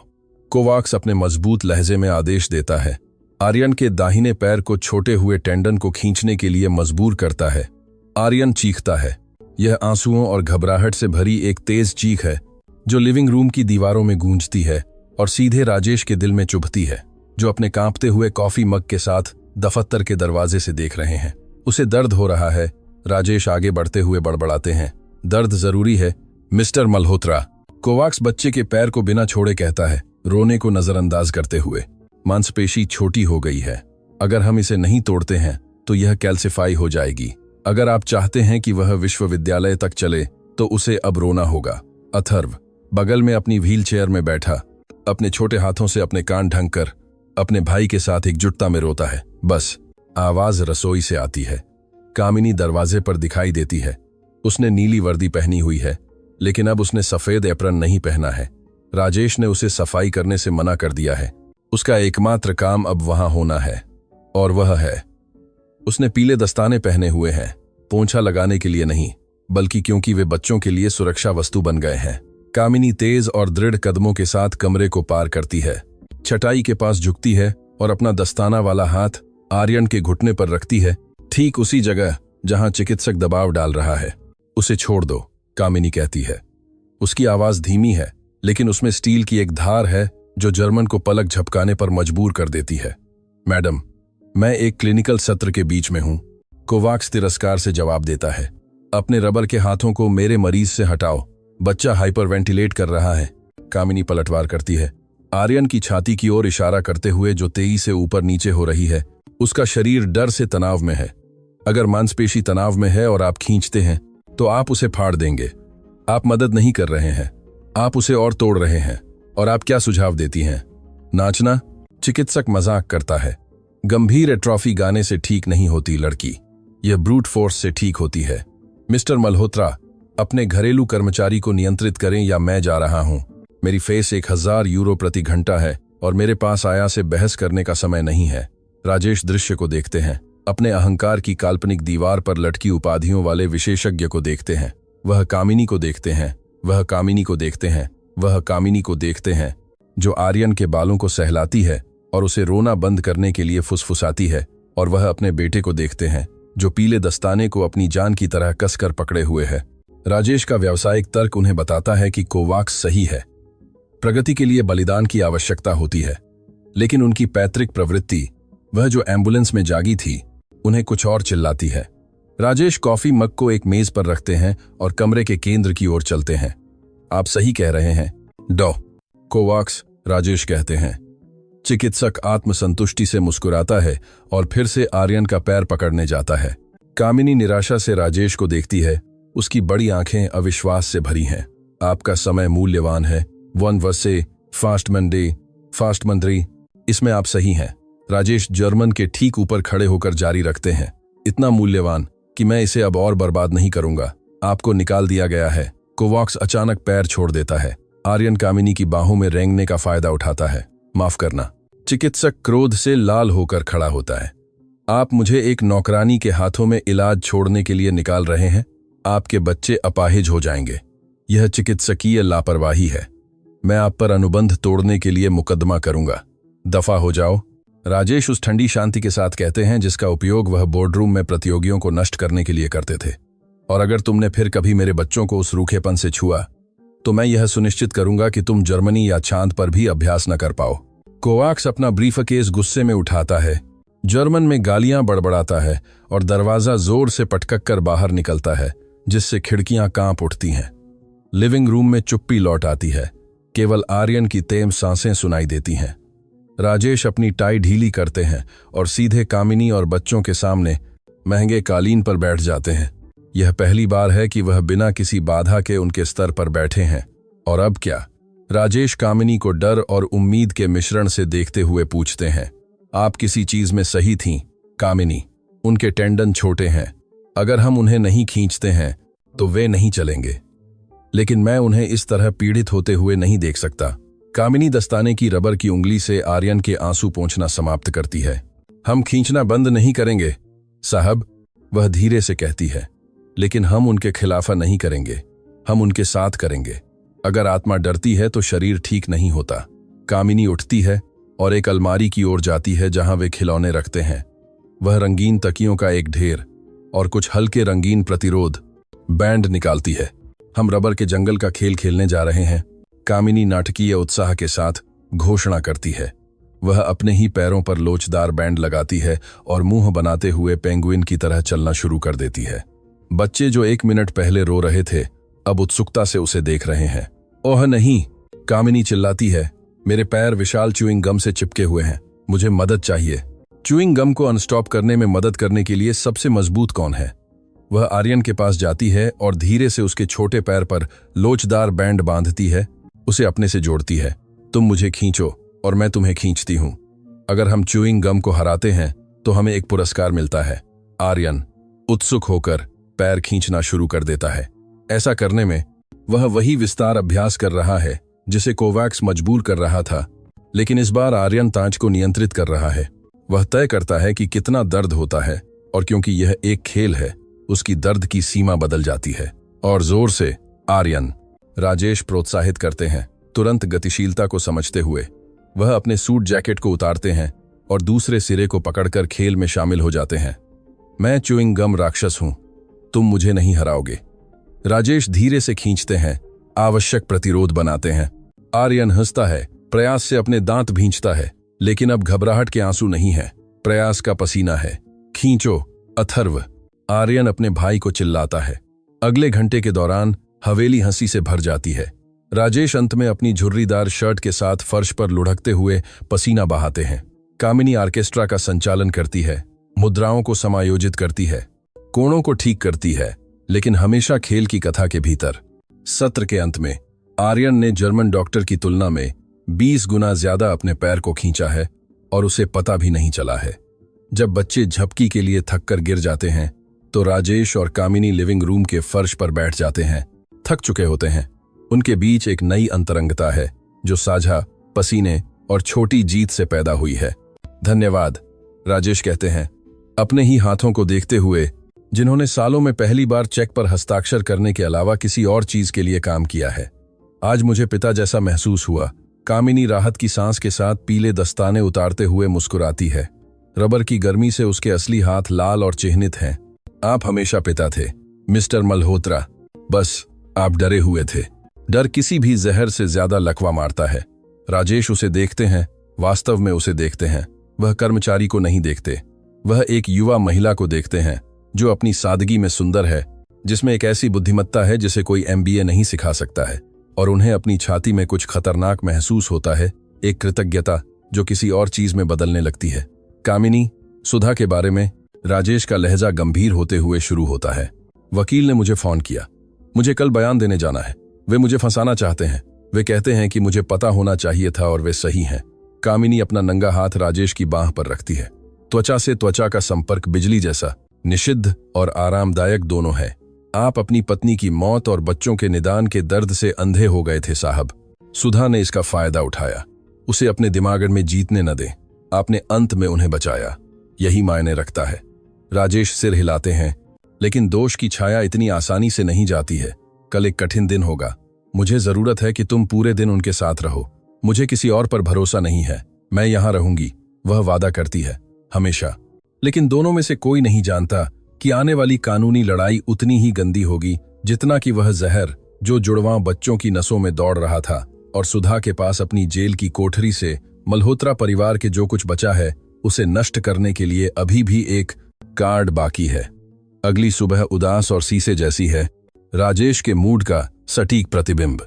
न्याय का महल ठंडे पत्थर की एक भव्य इमारत है जो टेलीविजन कैमरों से घिरा हुआ है। करोड़पति और जहर देने वाली नर्स का मामला सनसनीखेज प्रेस में फैल गया है, जो दुर्भावनापूर्ण लीक द्वारा पोषित है। राजेश अपने कानूनी दल से घिरे हुए पीछे के दरवाजे से प्रवेश करते हैं, लेकिन इससे वह कियोस्क पर शीर्षक देखने से नहीं बचते हैं। लापरवाह पिता या साथी।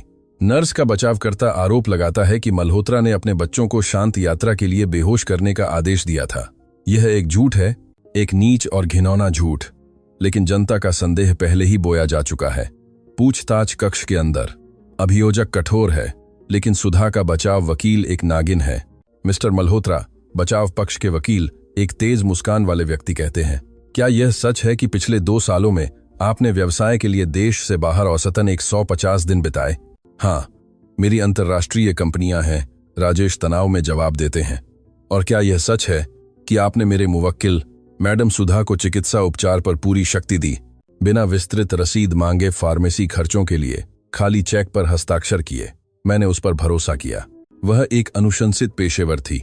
भरोसा किया या छोड़ दिया? वकील हमला करता है, क्योंकि यह बहुत सुविधाजनक लगता है। आप भुगतान करते हैं, बच्चे सोते हैं, आप यात्रा करते हैं, और अब जब बच्चों में स्थायी दुष्प्रभाव हैं, तो आप अपनी अंतरात्मा और अपनी सार्वजनिक छवि को साफ करने के लिए एक बलि का बकरा ढूंढ रहे हैं। राजेश मुट्ठी से मेज पर मारते हैं, खड़े हो जाते हैं। मुझे नहीं पता था कि वह उन्हें जहर दे रही थी। मैं उनके लिए अपनी जान दे दूंगा, लेकिन आपने अपना समय नहीं दिया, है ना? वकील फुसफुसाता है। एक अशिक्षित सफाई वाली को यह पता चला। यह आपके बारे में एक पिता के रूप में क्या कहता है? राजेश घंटों बाद अदालत से बाहर निकलते हैं, पहले से कहीं ज्यादा गंदा महसूस करते हुए। वकील के शब्द, हालांकि कानूनी रूप से झूठे थे, उनके आंतरिक दोष के साथ गूंजते हैं। यह मेरे बारे में एक पिता के रूप में क्या कहता है? वह सूर्यास्त के समय हवेली पहुंचते हैं। फिर से बारिश हो रही है। ऐसा लगता है जैसे जब भी उनकी आत्मा संकट में होती है, हमेशा बारिश होती है। प्रवेश करते ही उन्हें शांति की उम्मीद होती है, लेकिन उन्हें चुप्पी मिलती है, एक घनी चुप्पी। कामिनी। राजेश अपने गले में घबराहट के साथ चिल्लाते हैं। वह लिविंग रूम की ओर भागते हैं। वे वहां हैं। दृश्य उन्हें रोक देता है। वे खेल नहीं रहे हैं। आर्यन और अथर्व फर्श पर बैठे हैं, अपने पैरों को देख रहे हैं। कामिनी उनके सामने सिर झुकाए चुपचाप रो रही है। क्या हुआ? राजेश भागते हुए पास जाते हैं। कामिनी अपना चेहरा उठाती है। उसकी आंखें लाल हैं। हमने कोशिश की साहब, हमने बिना बैंड के खड़े होने की कोशिश की, हमने एक असली कदम उठाने की कोशिश की। और कामिनी तबाह होकर सिर हिलाती है। अथर्व के घुटने जवाब दे गए। वह गिर गया। उसकी ठोड़ी में चोट लगी। वह बहुत रोया, कह रहा था कि वह बेकार है, कि वह टूट गया है। आर्यन ने यह देखा और अब वह हिलना भी नहीं चाहता। वह कहता है कि वह व्हील चेयर पसंद करता है। वह कहता है कि सुधा सही थी। वाक्य राजेश को एक हथौड़े की तरह मारता है। सुधा सही थी। मनोवैज्ञानिक जहर अभी भी काम कर रहा था। वह महिला जेल में थी, लेकिन उसकी आवाज बच्चों के सिर में अभी भी थी। उन्हें बता रही थी कि वे अपाहिज हैं, कि वे नाजुक हैं। राजेश अपने बेटों को देखते हैं। वे पराजित हैं, जो चिंगारी कामिनी ने जलाई थी। वह गुरुत्वाकर्षण और मांसपेशियों की कमजोरी की कठोर वास्तविकता के सामने बुझ रही थी। नहीं, राजेश बड़बड़ाते हैं। वह अपना भीगा हुआ जैकेट उतारते हैं और उसे फर्श पर फेंक देते हैं। हम दिन को ऐसे समाप्त नहीं करेंगे। राजेश अथर्व के पास जाते हैं, जिसकी ठोड़ी पर एक छोटा घाव है। अथर्व, मेरी तरफ देखो। बच्चा ऊपर नहीं देखता। अथर्व, पापा यहां है। मैं नहीं कर सकता पापा, मैं शीशे का हूं। सुधा ने कहा था कि मैं शीशे का हूं। बच्चा फुसफुसाता है। राजेश को लगता है कि उनका दिल टूट रहा है, लेकिन इस बार दोष में डूबने के बजाय उन्हें एक सुरक्षात्मक क्रोध की लहर महसूस होती है। सुधा के खिलाफ नहीं, बल्कि इस्तीफे के खिलाफ। वह कामिनी को देखते हैं। वह एक पल के लिए अपनी आस्था खो चुकी लगती है। आशा का एकमात्र स्तंभ होने के दबाव से थक चुकी है। उसे जरूरत है कि वह बागडोर संभाले। राजेश फर्श पर फेंके गए पीले दस्ताने देखते हैं, जहां कामिनी ने दुर्घटना के बाद उन्हें गिरा दिया था। बिना सोचे समझे राजेश दस्ताने पकड़ लेते हैं। वे उनके बड़े आदमी के हाथों के लिए छोटे हैं, लेकिन वह उंगलियों को अंदर जाने के लिए मजबूर करते हैं। रबर लगभग टूट जाता है, लेकिन वे अंदर चले जाते हैं। अब राजेश के हाथ पीले हैं। ध्यान दें, रंगरूटों। राजेश एक ऐसी आवाज में चिल्लाते हैं जिससे सब चौंक जाते हैं। बच्चे डरकर और आश्चर्यचकित होकर सिर उठाते हैं। उन्होंने पापा को कभी इस तरह चिल्लाते हुए नहीं देखा, और कामिनी के दस्ताने पहने हुए तो बिल्कुल नहीं। कामिनी भी मुंह खोलकर उन्हें देखती है। कैप्टन येलो आ गए हैं। राजेश कमर पर हाथ रखकर एक हास्यास्पद सुपर हीरो पोज बनाते हैं। और मैंने सुना है कि यहां एक असंभव मिशन है। वे कहते हैं कि फर्श लावा है और कोई भी इसे पार नहीं कर सकता। पापा, आप बेवकूफ लग रहे हैं। आर्यन आंसुओं के बीच एक छोटी अविश्वासी मुस्कान के साथ कहता है। बेवकूफ? राजेश अपमानित होने का नाटक करते हैं। मैं वायुगतिकीय हूं। मेरी बात ध्यान से सुनो। सुधा झूठ बोल रही थी। वह एक खलनायिका थी। तुम शीशे के नहीं हो, तुम टाइटेनियम के हो, तुम लोहे के हो। लेकिन लोहा वजनदार होता है और इसलिए उसे हिलाने में तात लगती है। राजेश अथर्व के पास जाते हैं और घुटनों के बल बैठ जाते हैं। अथर्व, तुम गिर गए, दर्द हुआ, मुझे पता है, लेकिन सुपर हीरो वे नहीं होते जो नहीं गिरते। वे होते हैं जो उठते हैं, और मैं तुम्हें जाने नहीं दूंगा। मेरे हाथों को देखो। राजेश उसे पीले दस्तानों वाले हाथ दिखाते हैं। इन दस्तानों में महाशक्तियां हैं, है ना? कामिनी ने मुझे ये उधार दिए हैं। अब मेरे पास तांत है। अथर्व संकोच करता है। वह अपने पिता के हाथ को देखता है, जो जादुई रंग से बदल गया है। तुम मुझे जाने नहीं दोगे? बच्चा पूछता है। कभी नहीं। भले ही दुनिया गिर जाए, मैं तुम्हें पकड़ूंगा। राजेश वादा करते हैं। और यह उनके जीवन का सबसे सच्चा वादा है। अथर्व अपने छोटे हाथों को बढ़ाता है और राजेश के अंगूठे पकड़ लेता है। ऊपर सिपाही 1 2 3। राजेश उसे खींचते नहीं है, वह उसे मजबूत अटल सहारा देते हैं। अथर्व अपने दांत भींचता है, उसके छोटे पैर बुरी तरह कांपते हैं। डर अभी भी वहां है, उसे फुसफुसा रहा है कि वह गिर जाएगा, लेकिन उसके पिता वहां हैं। पीले हाथों वाला एक मजबूत पहाड़। अथर्व धक्का देता है, गुर्राता है, खड़ा हो जाता है। वह हवा में एक पत्ते की तरह कांपता है, लेकिन वह खड़ा है। आर्यन, यहां आओ। राजेश अथर्व को बिना छोड़े बुलाते हैं। कछुआ गठन। आर्यन अपने भाई को खड़ा देखकर ईर्ष्या और साहस के उस मिश्रण को महसूस करता है। वह रेंग कर आता है और राजेश की पतलून के पैर को पकड़ लेता है। राजेश अथर्व के एक हाथ को छोड़ते हुए, लेकिन शरीर के साथ संतुलन बनाए रखते हुए एक हाथ नीचे करते हैं और आर्यन को भी ऊपर उठाते हैं। अब उनके पास दोनों हैं।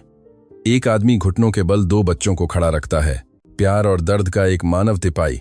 कामिनी शुद्ध भावना की सिसकी को दबाने के लिए अपने हाथों को मुंह पर रखकर कालीन से देखती है। अब राजेश पसीने से तर, उन्हें स्थिर रखने के तनाव से कांपते हुए कहते हैं, बिना उन्हें मजबूर किए, हम कामिनी की ओर एक कदम बढ़ाने जा रहे हैं। वह लक्ष्य है, वह जंगल की रानी है। जो उसके पास पहुंचेगा उसे एक चुंबन मिलेगा। वह दूर है, अथर्व कहता है। यह सिर्फ 2 मीटर है, लेकिन उनके लिए यह एक किमी है। एक कदम, राजेश कहते हैं। सिर्फ एक। मैं तुम्हारे साथ पैर हिलाता हूं। राजेश एक घुटना आगे बढ़ाते हैं। अथर्व दाहिना पैर हिलाने की कोशिश करता है। पैर भारी, अनाड़ी होकर घिसटता है। एड़ी कालीन में फंस जाती है। अथर्व लड़खड़ाता है। मैंने तुम्हें पकड़ लिया, राजेश चिल्लाते हैं। इससे पहले कि वह गिर पाता, उसे मजबूती से पकड़ लेते हैं। बच्चा जमीन को भी नहीं छूता। देख रहे हो, मैं तुम्हें गिरने नहीं देता। फिर से कोशिश करो। अथर्व गहरी सांस लेता है। वह कामिनी को देखता है, जो एक प्रकाश स्तंभ की तरह उसका इंतजार करते हुए अपनी बाहें फैलाए हुए है। अथर्व अपना पैर उठाता है, इसे जमीन से 1 सेंटीमीटर ऊपर उठाता है और इसे आगे रखता है। पटक। एक कदम, एक वास्तविक, स्वायत्त, स्वैच्छिक कदम। कमरे में चुप्पी पूर्ण है। मैंने किया, अथर्व खुद से हैरान होकर चिल्लाता है। मैंने भी, आर्यन प्रतिस्पर्धी होकर अपना पैर आगे फेंकता है, लगभग अपने पिता को कुचलते हुए, लेकिन वह आगे बढ़ता है। राजेश हंसते हैं और इस बार उनकी हंसी एक साफ आवाज है। कोई कड़वाहट नहीं, कोई दोष नहीं, बस यही है, चलो। उन्हें 2 मीटर की दूरी तय करने में 10 मिनट लगते हैं।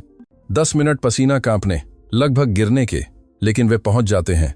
कामिनी की बाहों में गिर जाते हैं, जैसे जहाज के मलबे से बचे लोग किनारे पर पहुंचते हैं। राजेश पीछे हट जाते हैं, कालीन पर लेटे हुए अपनी हवेली की ऊंची छत को देख रहे हैं। उनकी बाहें दर्द कर रही हैं, उनकी पीठ दर्द कर रही है, लेकिन वह पहले से कहीं ज्यादा हल्का महसूस कर रहे हैं। कामिनी बच्चों को गले लगाती है, उन्हें तेजी से चूमती है। तुम मेरे चैंपियन हो, तुम मेरे हीरो हो।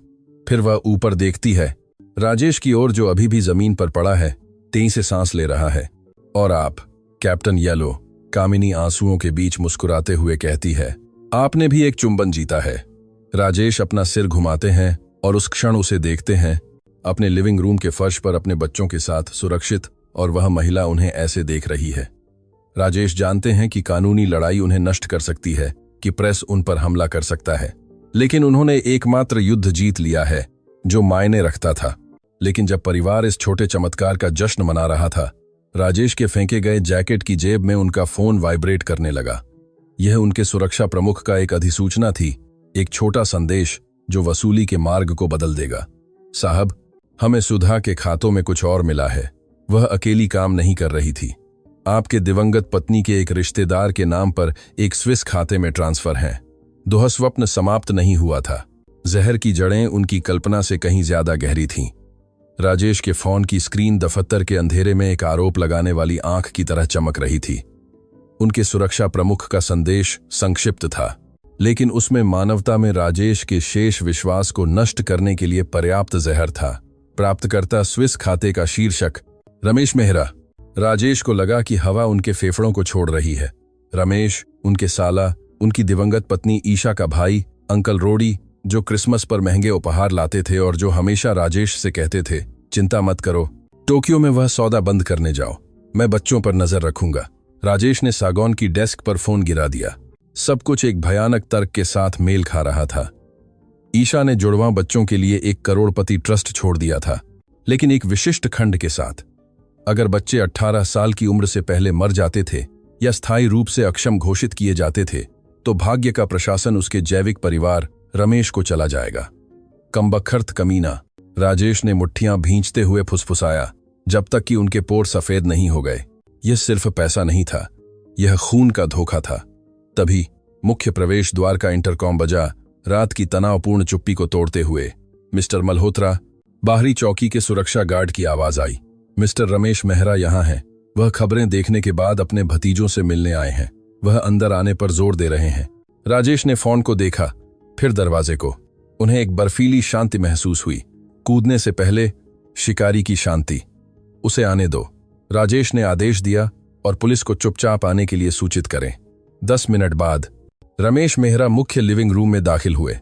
वह एक सुरुचिपूर्ण आदमी थे, हल्के लिनन के सूट में, उस राजनेता की मुस्कान के साथ जिसने हमेशा राजेश को धोखा दिया था। वह एक घमंडी सुरक्षा के साथ चल रहे थे, कमरे को स्कैन कर रहे थे, फर्नीचर को हटाए जाने और पुनर्वास मशीनों को घृणा के संकेत के साथ नोटिस कर रहे थे। राजेश बुझ चुकी चिमनी के बगल में उनका इंतजार कर रहे थे। उन्होंने हाथ नहीं बढ़ाया। राजेश, भगवान के लिए, रमेश ने झूठी एकजुटता के हावभाव में अपनी बाहें खोलते हुए कहा। मैंने समाचार देखा है। क्या भयावह था वह नर्स। तुमने ऐसे किसी को घर में कैसे रखा? मैंने तुमसे कहा था, तुम्हें मुझे अपने भरोसेमंद कर्मचारियों को नियुक्त करने देना चाहिए था। हेलो रमेश, राजेश ने सपाट आवाज में कहा। मैं जितनी जल्दी हो सका आया। परिवार के वकील चिंतित हैं। वे कहते हैं कि यह आपकी ओर से आपराधिक लापरवाही लगती है। रमेश ने नाटकीय रूप से सिर हिलाते हुए आह भरी, और यह देखना उन्होंने फर्श पर चटाइयों और एक कुर्सी पर भूले हुए पीले दस्तानों की ओर इशारा किया। यह क्या है? एक सस्ता जिम राजेश, बच्चों को एक क्लिनिक की जरूरत है, फर्श के खेल नहीं। बच्चे बेहतर हो रहे हैं। राजेश उनकी ओर एक कदम बढ़ाते हुए बोले। अथर्व आज चला। रमेश की मुस्कान 1 सेकंड के लिए लड़खड़ाई। उनकी बाएं आंख के नीचे एक तंत्रिका टिक दिखाई दिया। चला? रमेश ने अविश्वास में हंसने के लिए मजबूर किया। राजेश, खुद को धोखा मत दो। सक्सिनिलकोलिन का नुकसान अपरिवर्तनीय है। डॉक्टर यह कहते हैं। उन्हें झूठी उम्मीदें मत दो, यह क्रूर है। तुम्हें कैसे पता चला कि यह सक्सिनिलकोलिन था? रमेश, राजेश ने धीरे से पूछा। जो चुप्पी छाई वह शीशे की तरह घनी थी। रमेश सख्त हो गए। प्रेस ने शामक और दवाओं के बारे में बात की थी, लेकिन विष का विशिष्ट नाम केवल गोपनीय पुलिस रिपोर्ट और अस्पताल में ही उल्लेख किया गया था। मैंने मान लिया, यही इन मामलों में इस्तेमाल होता है ना? रमेश ने अपनी कमीज की गर्दन ढीली करते हुए हकलाया। नहीं, यह सामान्य नहीं है। राजेश ने अपना फोन निकाला और लिविंग रूम की विशाल स्क्रीन पर बैंक हस्तांतरण का स्क्रीनशॉट दिखाया। सामान्य यह है कि एक मामा अपने भतीजों से प्यार करे। जो सामान्य नहीं है वह यह है कि एक नर्स को उन्हें सब्जी बनाने के लिए हर महीने 10 शून्य यूरो का भुगतान करे। रमेश ने स्क्रीन को देखा, उनका चेहरा पीला पड़ गया और फिर क्रोध से लाल हो गया। अच्छे मामा का नहाब गिर गया। उसके नीचे का लालची और नाराज आदमी सामने आया। तुमने उनसे कभी प्यार नहीं किया, रमेश ने आक्रामक लहजे में थूका। तुमने अपनी अनुपस्थिति से मेरी बहन को मार डाला। वह अकेली तनाव से मर गई जबकि तुम कंपनियां खरीद रहे थे। वह पैसा मेहरा का है, यह मेरा है। वे तुम्हारे भतीजे हैं। राजेश ने अपना संयम खोते हुए दहाड़ा। तुमने लगभग उन्हें मार डाला। वे सोए हुए बेहतर थे। रमेश दरवाजे की ओर पीछे हटते हुए चिल्लाए। बिना पीड़ित हुए, एक मृत मां और एक अनुपस्थित पिता को याद किए बिना मैं उनका भला कर रहा था। और तुम एक अक्षम हो। तुम्हें लगता है कि यह कुछ साबित करता है? यह एक गिने हुए खाते में एक हस्तांतरण है। तुम साबित नहीं कर सकते कि यह मैं था। सुधा ने गा दिया है। रमेश, राजेश ने झूठ बोला। उसकी ओर बढ़ते हुए, उसने 1 घंटे पहले सजा में कमी पर बातचीत की। उसने तुम्हें थाली में परोस दिया। रमेश ने बाहर निकलने की तलाश में चारों ओर देखा। उसका अहंकार टूट रहा था। तुम मुझे जेल में नहीं डालोगे राजेश। मेरे पास संपर्क हैं और मैं तुमसे बच्चों को छीन लूंगा। मैं आरोप लगाऊंगा कि तुम पागल हो, कि तुम एक सफाई वाली को डॉक्टर खेलने दे रहे हो। समाज सेवा कल ही उन्हें ले जाएगी, कोशिश करो। राजेश दहाड़े। तभी सीढ़ियों के ऊपर एक छोटी आकृति दिखाई दी। यह कामिनी थी। उसने चीखें सुनी थी। वह भागते हुए नीचे आई।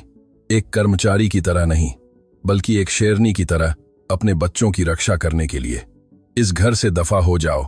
कामिनी राजेश के बगल में खड़ी होकर एक भयानक शांति के साथ बोली। रमेश ने घृणा से उसे देखा। आह, प्रसिद्ध आया, वह जो मानती है कि नाचने से ठीक होता है।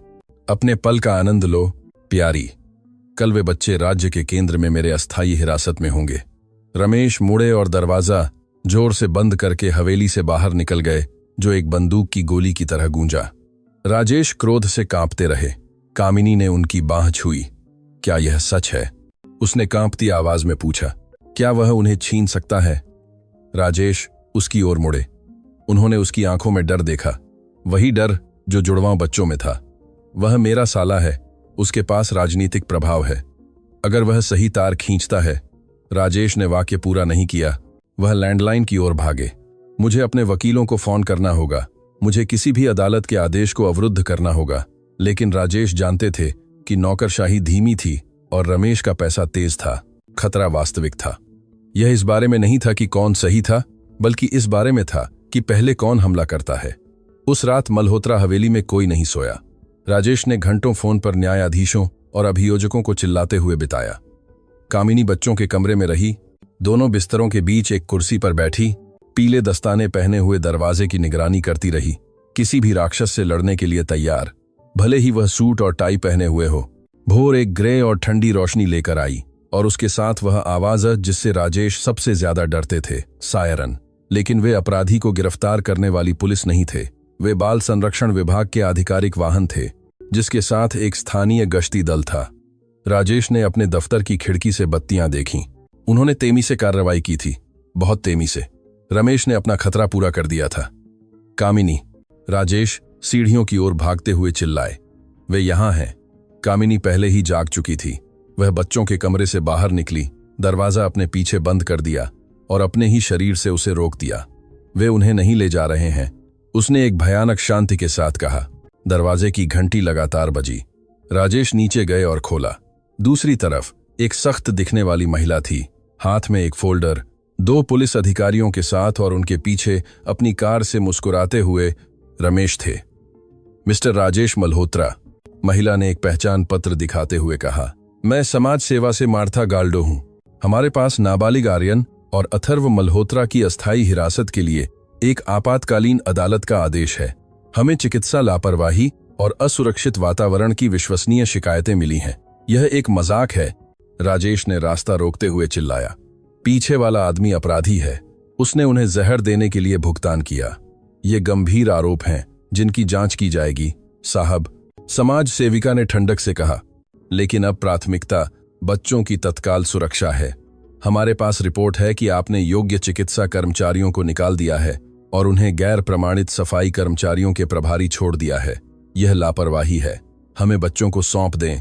यह जानकारी लगा दिया। यह लापरवाही है, पुलिस को बलपूर्वक प्रवेश करना होगा।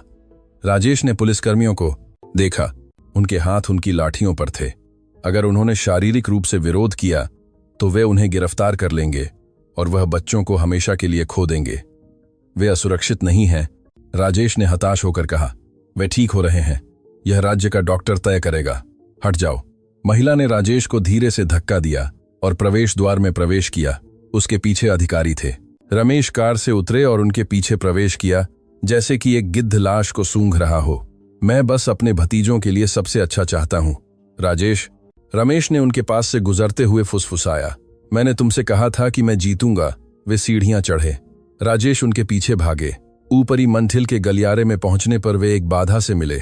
कामिनी बंद दरवाजे के सामने खड़ी थी। उसने कोई हथियार नहीं लिया था। उसने अपनी नीली वर्दी और पीले दस्ताने पहने थे। पीछे हटो, कामिनी ने कहा। मैडम, हट जाइए, यह एक अदालत का आदेश है, समाज सेविका ने कहा। यहां केवल वही लोग प्रवेश करते हैं जो इन बच्चों से प्यार करते हैं। कामिनी 1 इंच भी हिले बिना बोली। उसकी आंखें आंसुओं से चमक रही थीं, लेकिन उसकी आवाज मजबूत थी। आप उनका नाम नहीं जानते।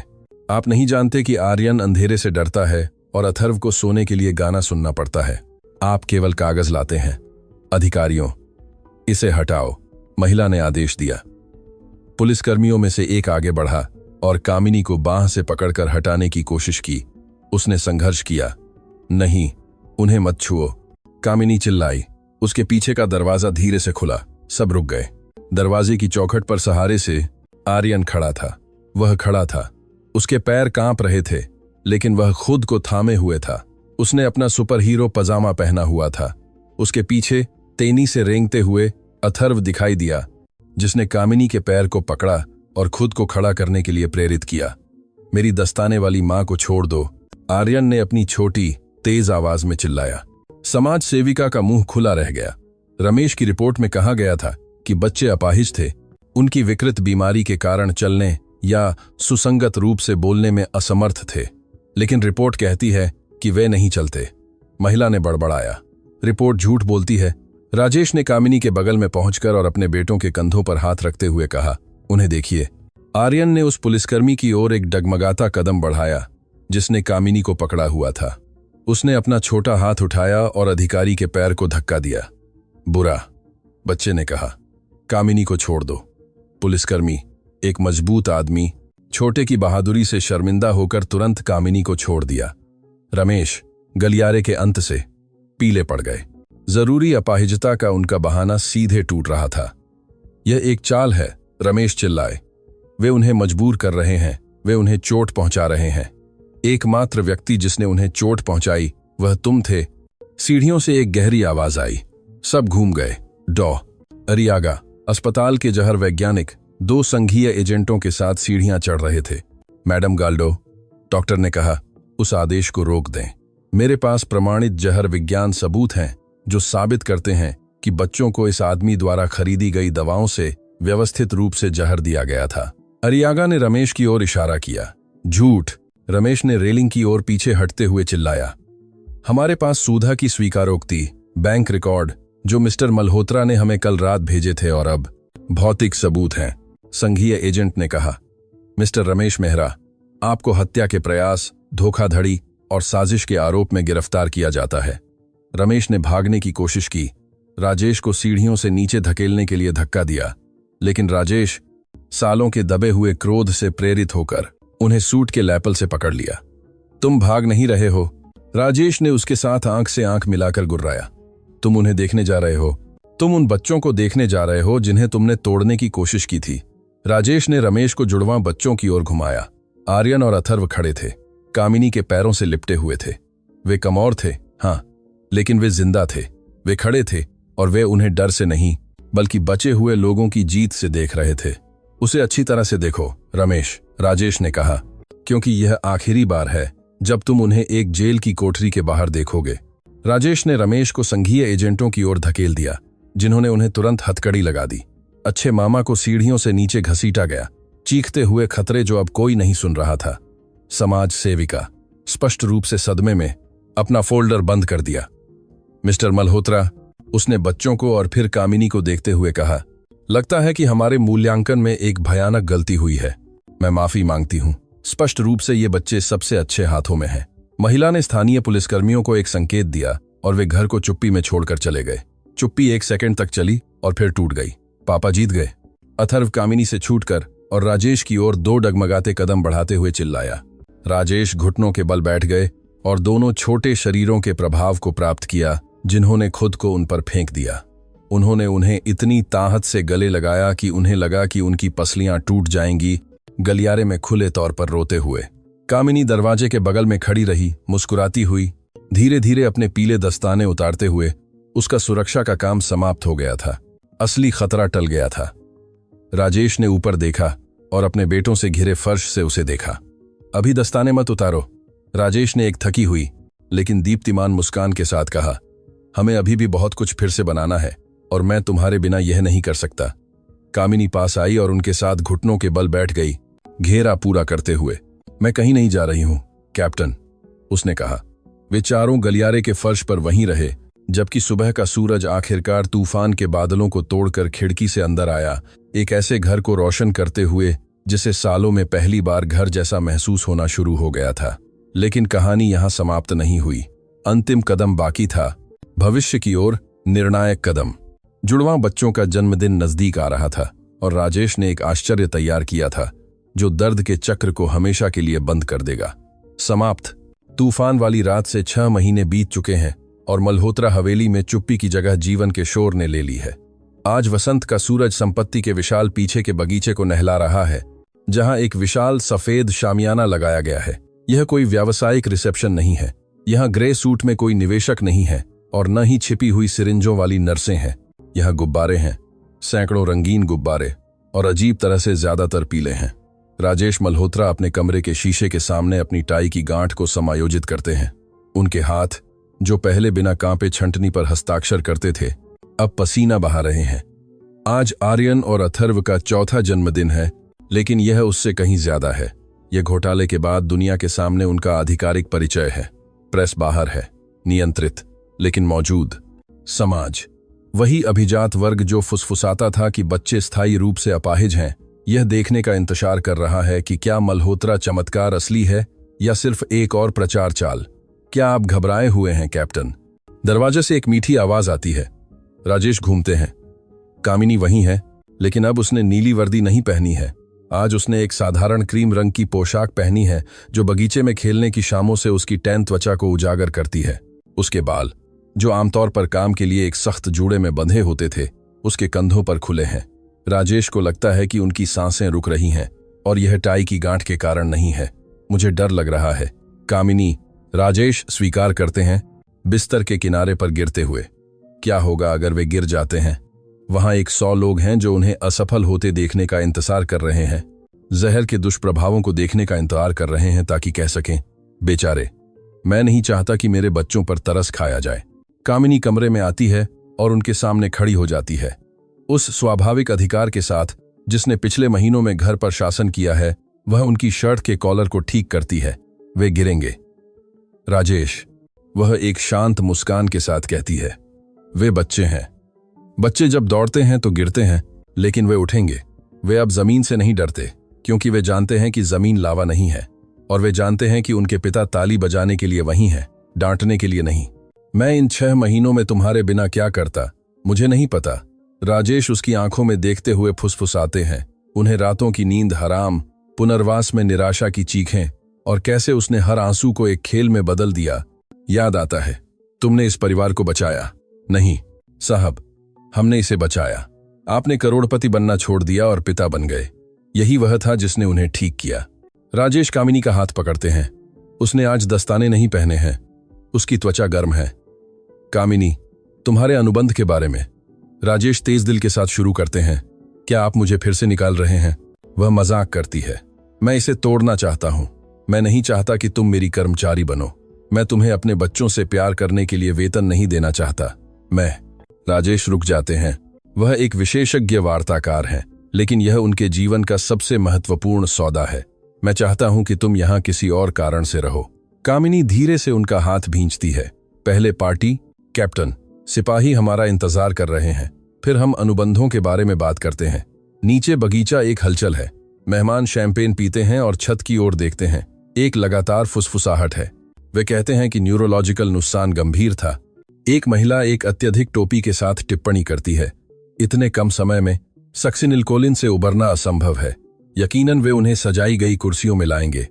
अचानक माहौल का संगीत रुक जाता है। भीड़ पर एक प्रत्याशित चुप्पी छा जाती है। राजेश छत पर बाहर निकलते हैं, माइक्रोफोन उठाते हैं। उनके पास कोई तैयार कागज नहीं है। वह डर से बचे हुए निशान से बात करते हैं। स्वागत है, राजेश कहते हैं। उनकी आवाज साफ गूंजती है। आर्यन और अथर्व के जन्मदिन पर आने के लिए धन्यवाद। मैं जानता हूं कि बहुत से लोग क्या सोचते हैं। मैं जानता हूं कि क्या कहा गया है कि मैं एक अनुपस्थित पिता था। यह सच है कि मैंने गलत लोगों पर भरोसा किया। यह सच है। लेकिन आज हम यहाँ अतीत या बीमारियों या चिकित्सा चमत्कारों के बारे में बात करने के लिए नहीं हैं। हम यहाँ प्रयास का जश्न मनाने के लिए हैं। राजेश माइक्रोफोन को स्टैंड पर रखते हैं और छत की सीढ़ियों से लॉन की ओर उतरते हैं। वह हवेली के खुले दरवाजे की ओर मुड़ते हैं। तैयार हो या नहीं? मैं आ रहा हूं, राजेश चिल्लाते हैं। एक मेजबान की तरह नहीं, बल्कि गुदगुदी राक्षस की तरह। और फिर यह होता है। वे चलकर बाहर नहीं आते हैं, वे बाहर भागते हैं। आर्यन और अथर्व लघु लिनन सूट में लिपटी 2 तोप के गोलों की तरह छत पर टूट पड़ते हैं। कोई व्हीलचेयर नहीं है, कोई वॉकर नहीं है, उन्हें पकड़े हुए कोई नर्स नहीं है। वे दौड़ते हैं। यह एक अनाड़ी दौड़ है। हाँ, उनके पैरों में अभी भी थोड़ी कठोरता है। उन्हें पैरों में अभी भी थोड़ी कठोरता है, मांसपेशी के नुकसान की याद। कभी कभी एक पैर दूसरे से थोड़ा ज्यादा घिसटता है, लेकिन वे एक जंगली खुशी के साथ दौड़ते हैं, जोर जोर से हंसते हुए। भीड़ सामूहिक रूप से एक चीख को दबाती है। अथर्व अपने उत्साह में अंतिम सीढ़ी पर ठोकर खाता है। चुप्पी हवा को काट देती है। टोपी वाली महिला रोने, नाटक का इंतजार करते हुए अपने मुंह पर हाथ रखती है, लेकिन अथर्व नहीं रोता। वह लॉन पर लुढ़कता है, अपने महंगे सूट को घास से भरता है और उछलकर खड़ा हो जाता है। मैं एक बॉलिंग बॉल हूं, बच्चा अपनी बाहें उठाते हुए चिल्लाता है। हमला! आर्यन अपने भाई पर कूदते हुए चिल्लाता है। राजेश दोनों को हवा में पकड़ लेते हैं, उनके साथ घूमते हैं, जानबूझकर जमीन पर गिर जाते हैं ताकि अपने बेटों की हंसी से दफन हो सकें। कामिनी छत की रेलिंग से देखती है, रोती है, लेकिन इस बार वे मिशन पूरा होने के मीठे आंसू हैं। वह देखती है कि मेहमान जो सनसनी के लिए आए थे अब वास्तव में मुस्कुरा रहे हैं। कुछ तो भावुक भी हो जाते हैं। जुड़वां बच्चों की जीवन शक्ति संक्रामक है। उन्होंने मौत को हराया है, उन्होंने धोखे को हराया है, और उन्होंने यह खेल खेल कर किया है। पार्टी जारी रहती है और कुछ ऐसा बन जाती है जो उच्च समाज ने कभी नहीं देखा था। राजेश बोरी दौड़ का आयोजन करते हैं, वह खुद भाग लेते हैं। 1 और 3 यूरो का सूट बर्बाद करते हैं, लेकिन अपने बेटों का पूर्ण सम्मान जीतते हैं। शाम को जब बच्चे थककर हार मान चुके होते हैं, एक कंबल पर बैठे हाथों से केक खा रहे होते हैं। नए प्रशासन द्वारा तोड़ा गया एक और नियम। राजेश कामिनी को ढूंढते हैं। वह शुद्ध आदत से कुछ खाली प्लेटें उठा रही है। इसे छोड़ दो, राजेश उससे प्लेट छीनते हुए कहते हैं। इसके लिए वेटर हैं, मेरे साथ आओ। वह उसे चमेली से ढके एक छोटे से मंडप के नीचे बगीचे के एक अलग कोने में ले जाते हैं। वहां एक छोटी मेज पर सोने के कागज में लिपटे उपहार का एक बक्सा है। मैंने तुमसे कहा था कि मैं तुम्हारे अनुबंध के बारे में बात करना चाहता हूं, राजेश गंभीर होते हुए कहते हैं। कामिनी बक्से को देखती है। साहब, मुझे उपहारों की जरूरत नहीं है, उन्हें आज दौड़ते देखना ही काफी था। इसे खोलो। कामिनी कांपते हाथों से रिबन खोलती है। वह बक्सा खोलती है। अंदर एक नीले मखमल के तकिए पर एक चांदी का फोटो फ्रेम है, लेकिन कोई फोटो नहीं है। कांच के पीछे दबाकर और संरक्षित किया गया एक पीले रबर का सफाई दस्ताना है, एक साधारण सुपरमार्केट सफाई दस्ताना। नीचे एक छोटी उत्कीर्ण पट्टिका है। इस पर लिखा है, वह हाथ जिसने हमारी दुनिया को तब थाम लिया जब वह गिर रही थी। कामिनी सिसकते हुए अपना मुंह ढांक लेती है। यह सबसे अजीब और सबसे सुंदर उपहार है जो उसे कभी मिला है। यह दस्ताना इस पूरे घर से ज्यादा कीमती है, राजेश उसके पास जाते हुए कहते हैं, क्योंकि इस दस्ताने से तुमने मुझे पिता बनना सिखाया। तुमने मुझे सिखाया कि प्यार सबसे अच्छे क्लिनिकों का भुगतान करना नहीं है, बल्कि वहीं फर्श पर गंदा होना है। राजेश अपनी जेब में हाथ डालते हैं और कुछ छोटा निकालते हैं। यह अभी तक एक अंगूठी नहीं है, बहुत जल्दी है, और वह यह जानते हैं। यह एक चाबी है, एक पुरानी लोहे की चाबी। यह तट पर कॉटेज की चाबी है, राजेश कहते हैं। डॉक्टर कहते हैं कि समुद्र की हवा और तैरना उनके पैरों को 100% मजबूत बनाने में मदद करेगा। मैं उन्हें पूरी गर्मी वहां ले जाना चाहता हूं, लेकिन अगर तुम नहीं आती हो तो मैं नहीं जाऊंगा। एक आया के रूप में नहीं, एक कर्मचारी के रूप में नहीं। कामिनी उसे अपनी चमकदार आंखों से देखती है। तो कैसे? परिवार के हिस्से के रूप में, उस महिला के रूप में जिसे राजेश पूरी तरह से असुरक्षित होकर निगलते हैं, उस महिला के रूप में जिसने मुझे भी जीवन वापस दिया है। मुझे तुमसे प्यार हो गया है कामिनी। मुझे नहीं पता कि यह उचित है या नहीं, मुझे नहीं पता कि यह बहुत तेमे है, लेकिन यह सच है, और इस घर में हम अब झूठ नहीं बोलते हैं। कामिनी फ्रेम किए गए दस्ताने को देखती है, फिर चाबी को, और अंत में राजेश को। वह करोड़पति के पीछे के आदमी को देखती है, उस आदमी को जिसने खेलना सीखा। राजेश, वह पहली बार बिना साहब के उसका पहला नाम इस्तेमाल करती है। मुझे आपसे उसी दिन प्यार हो गया था जब आपने पीले दस्ताने पहने थे और कालीन पर घुटने टेक दिए थे। राजेश मुस्कुराते हैं, एक मुस्कान जो उनकी आंखों तक पहुंचती है। वह झुकते हैं और उसे चूमते हैं। यह सूर्यास्त की नारंगी रोशनी के नीचे एक चुंबन है, जिसके पृष्ठभूमि में उनके बच्चे इस बात पर बहस कर रहे हैं कि किसने ज्यादा केक खाया। यह 2 बचे हुए लोगों का चुंबन है जिन्होंने एक दूसरे में अपना घर पाया है। पापा, कामिनी। आर्यन की चीख रोमांटिक पल को तोड़ती है। दोनों हंसते हुए अलग हो जाते हैं। जुड़वां बच्चे चॉकलेट से सने चेहरों के साथ उनकी ओर दौड़ते हुए आते हैं। अथर्व कहता है कि वह तेज है, लेकिन मैं तेज हूं, आर्यन शिकायत करता है। झूठ, अथर्व चिल्लाता है। मेरे पैरों में टर्बो है। राजेश अथर्व को उठाते हैं और कामिनी आर्यन को उठाती है। तो हमें समुद्र तट पर जांच करनी होगी। राजेश कामिनी को आंख मारते हुए कहते हैं। समुद्र तट? दोनों एक ही समय में चौड़ी आंखों से पूछते हैं। हाँ, हम सब कल जा रहे हैं, कामिनी आर्यन के चिपचिपे गाल पर चूमते हुए कहती है। हवेली पर रात छा जाती है। मेहमान जा चुके हैं। चुप्पी लौट आती है, लेकिन यह अब ठंडी चुप्पी नहीं है, यह शांति की चुप्पी है। मुख्य लिविंग रूम में चिमनी के ऊपर, जहां पहले एक प्रसिद्ध कलाकार की दिखावटी अमूर्त पेंटिंग थी, अब पीले दस्ताने वाला फ्रेम टिका हुआ है। राजेश सोने जाने से पहले उसके पास से गुजरते हैं। वह एक पल के लिए रुकते हैं और दस्ताने को देखते हैं। वह सुधा के बारे में सोचते हैं, जो अपनी लालच के लिए एक कोठरी में सड़ रही है। वह रमेश के बारे में सोचते हैं, बर्बाद और भुला दिए गए। और फिर वह कामिनी के बारे में सोचते हैं, जो ऊपर अपने बेटों को एक कहानी पढ़ रही है। राजेश लिविंग रूम की बत्ती बुझा देते हैं। धन्यवाद, वह शून्य से फुसफुसाते हैं, या शायद भगवान से, या शायद बस सही समय पर पीले दस्ताने वाली एक लड़की को ढूंढने के भाग्य से। वह 2-2 कदम सीढ़ियां चढ़ते हैं। अब कोई डर नहीं है, अब कोई जहर नहीं है, केवल भविष्य है। और लंबे समय में पहली बार राजेश मल्होत्रा को यह देखने की जल्दी है कि कल क्या लाता है। समाप्त।